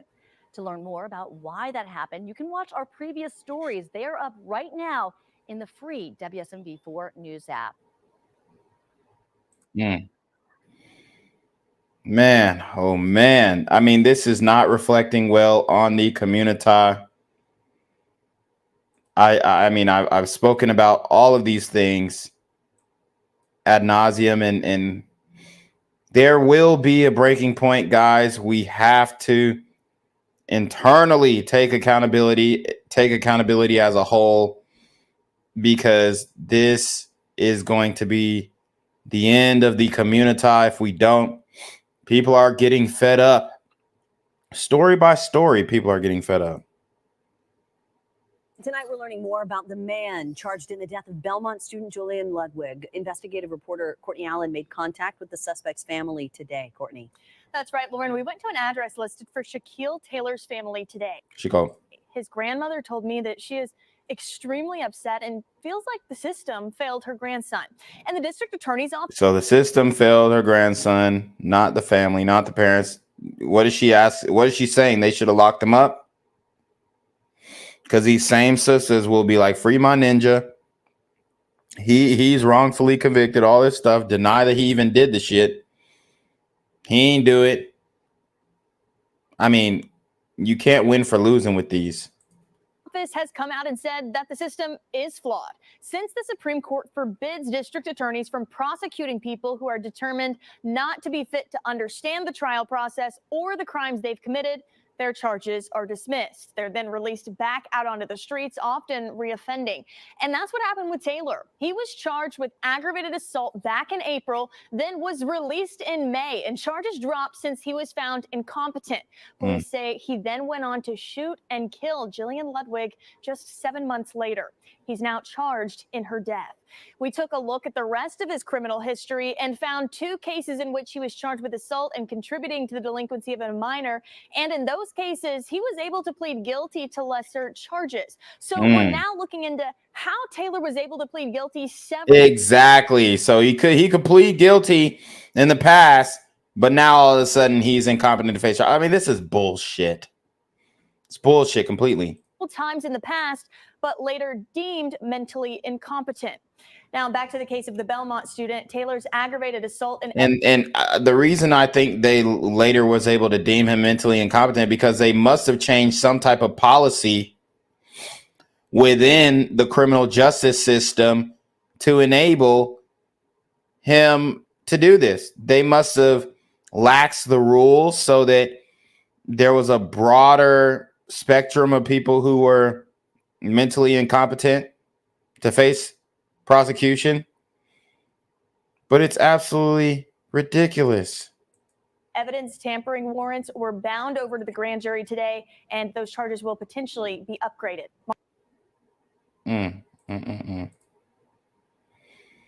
I mean, this is a tragedy, man. This should have never happened. Should have never occurred. All right? We all know it. There's literally no reason why this guy shouldn't have been locked up and locked up since 2010. But he was released.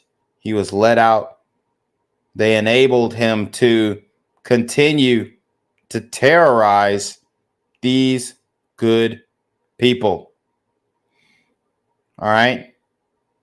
I mean, there's so many issues with how these super gremlins are being handled in society. They're being handled with kid gloves when in all actuality, I mean, these types of dudes right here, man, I'm telling you right now, they're trying to figure out a way to weasel out of this. This guy knew exactly what he was doing. A candlelight vigil tonight for a college student from New Jersey who's in critical condition after getting shot in the head near campus in Tennessee. 18-year-old Jillian Ludwig is a freshman at Belmont University. While she was out walking, she was struck by a stray bullet meant for someone else. Safan Kim with a show of support from her hometown in Wall Township. Why? Why did this happen? What is the purpose of this? The turnout tonight for 18-year-old Jillian Ludwig, enough to fill a ballpark on a frigid Wednesday night. A glimpse of the breadth of this tragedy, the depth of this pain. Absolutely senseless and random, and there's just no rhyme or reason. Hundreds at a vigil in Wall Township, New Jersey for the college freshman who is just starting her journey at Belmont University in Nashville to study music business. The bass player was struck by a stray bullet yesterday while walking in a park near campus. It may have been an hour before anyone knew she was shot in the head. Now, as she's fighting for her life, community members came together in her hometown and in Nashville. All my days. Her mother texted this morning that while the challenges are real, she wants us all to be praying for a miracle. Nashville police arrested 29-year-old Shaquille Taylor. He allegedly told authorities he was firing at a vehicle. This is a time of immense grief. This is a time where it is hard to feel safe. And I hope that we as a city and that you all as a campus community can still find compassion in your hearts for one another. Back in Wall Township, messages of love and support placed into a box for the Ludwigs to show the family they are not alone. She shined through her. You know, my mother loves going to her concerts. She was in 2 bands at the Lake House Music Academy in Asbury Park, and her mother was always there, whether she was on stage, wherever she would perform, and that's what she was in Nashville doing. There's a reason why we come together. We're not made to be alone, and there is real strength that comes when we are gathered together and we pray. I wish. Damn. So now we have the final news story, and this is a photographer who worked closely with Jillian. He's going to give a testament or a testimony to just the type of young lady that she was, the character that she had, and how much of a loss this is to not only New Jersey, but the Nashville community as well, because they were getting a very talented, young, educated woman who sought out Nashville for the ability to, exercise her musical talents and exercise her creativity. And man, I mean, this is a big, big L from the community.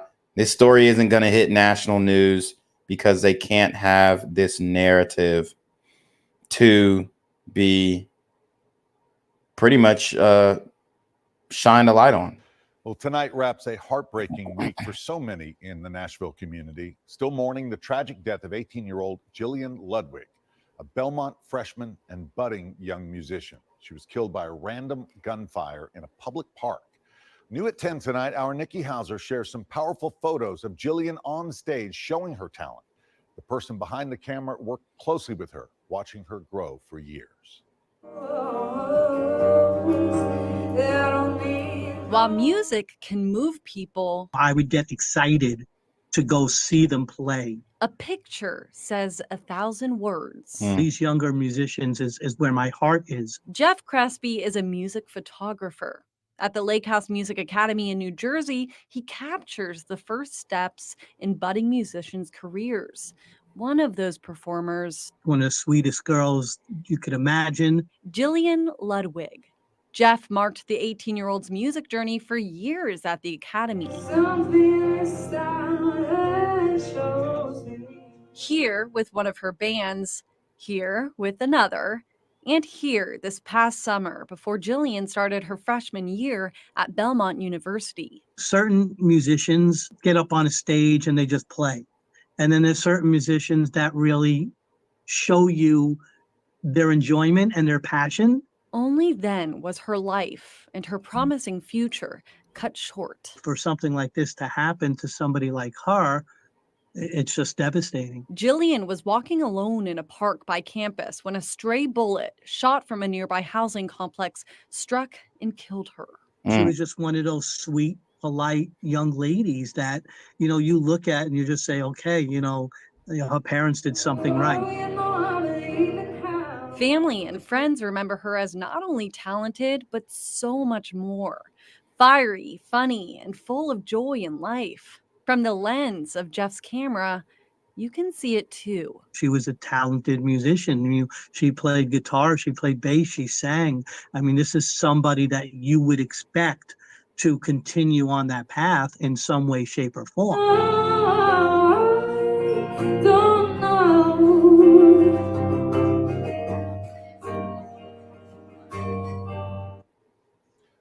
Jillian's family says they have set up a GoFundMe to help with medical and funeral expenses, as well as future projects that they want to create in her honor. You can find the link on channel5.com. Woo! So that one was deep, and I think that one was a great one to end this story off on. We got some deep-rooted issues in the community. They need to be addressed, and a solution needs to be worked toward ASAP. Otherwise, we are going to feel the wrath of many communities. I mean, we've been terrorizing the Asians for a long time, but the highlight of that has been the past few years, especially with the Stop Asian Hate Crime bill.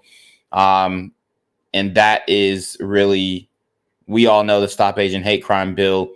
They thought it was passed for white supremacists who were upset about the CV, but we all know that the bill was actually passed for the community, Black people, because we're the ones who are attacking Asians at the highest rate by far, and it's not even close. So we know that Stop Asian Hate Crime bill was passed specifically for us because we're the ones who are doing that.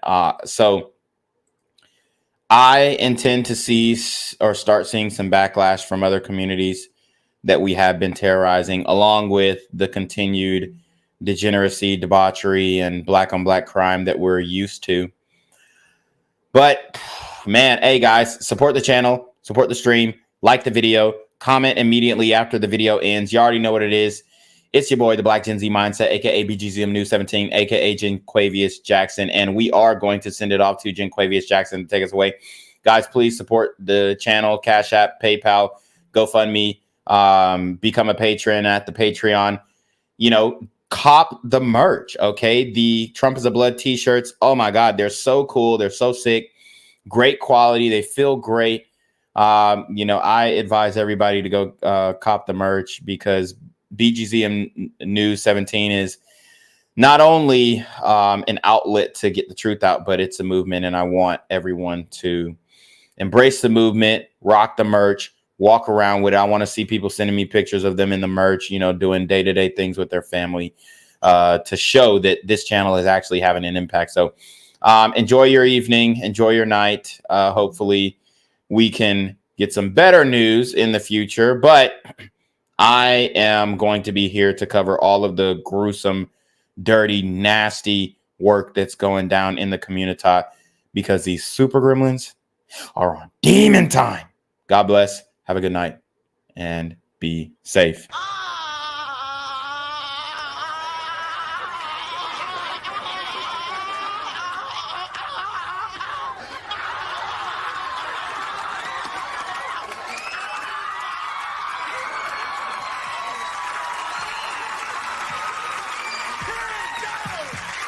What's good, Shadow Realm? It's your boy Jenquavius Jackson, and y'all already know I'm demonetized and shadow banned in this bitch. So if you want to contribute, go to the Cash App, the PayPal, the GoFundMe, or join the Patreon. Also, don't forget to visit the merch store for all your favorite BGZM News 17 gear, including our exclusive Trump is a Blood t-shirt. Go fast before they sell out. They are already flying off the shelves, no cap. And remember, these super gremlins are on demon time. Yo, what's good, BGZM News 17 family? I'm at the corner of Jesse Jackson and Marcus Garvey, and I got some bad news for you. As you can see, I lost my job. I'm out here living in cardboard boxes outside of boarded up vacant homes. YouTube said I'm done getting money out here in these streets. They even took my funky ass suit. So anything right now would help. So go ahead and hit that Cash App, hit that PayPal, hit that GoFundMe. Hell, cop the merch.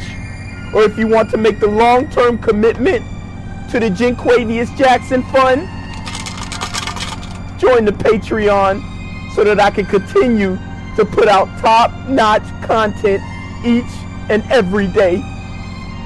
Also, check out the Rumble, where there is absolutely no censorship. Link in the description box below. Hey, yo, ain't that nigga Jenquavius? Yo, I recognize. No, that's not me no more. Hey, yo, run your pocket. Y'all killing me with this shit. Do the opposite of Antonio Brown and take What all your more shit do off. you want from me?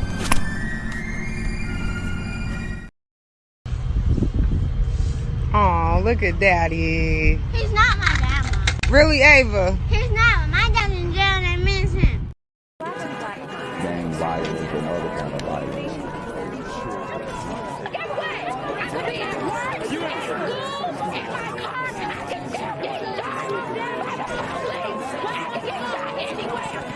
So it is what it is.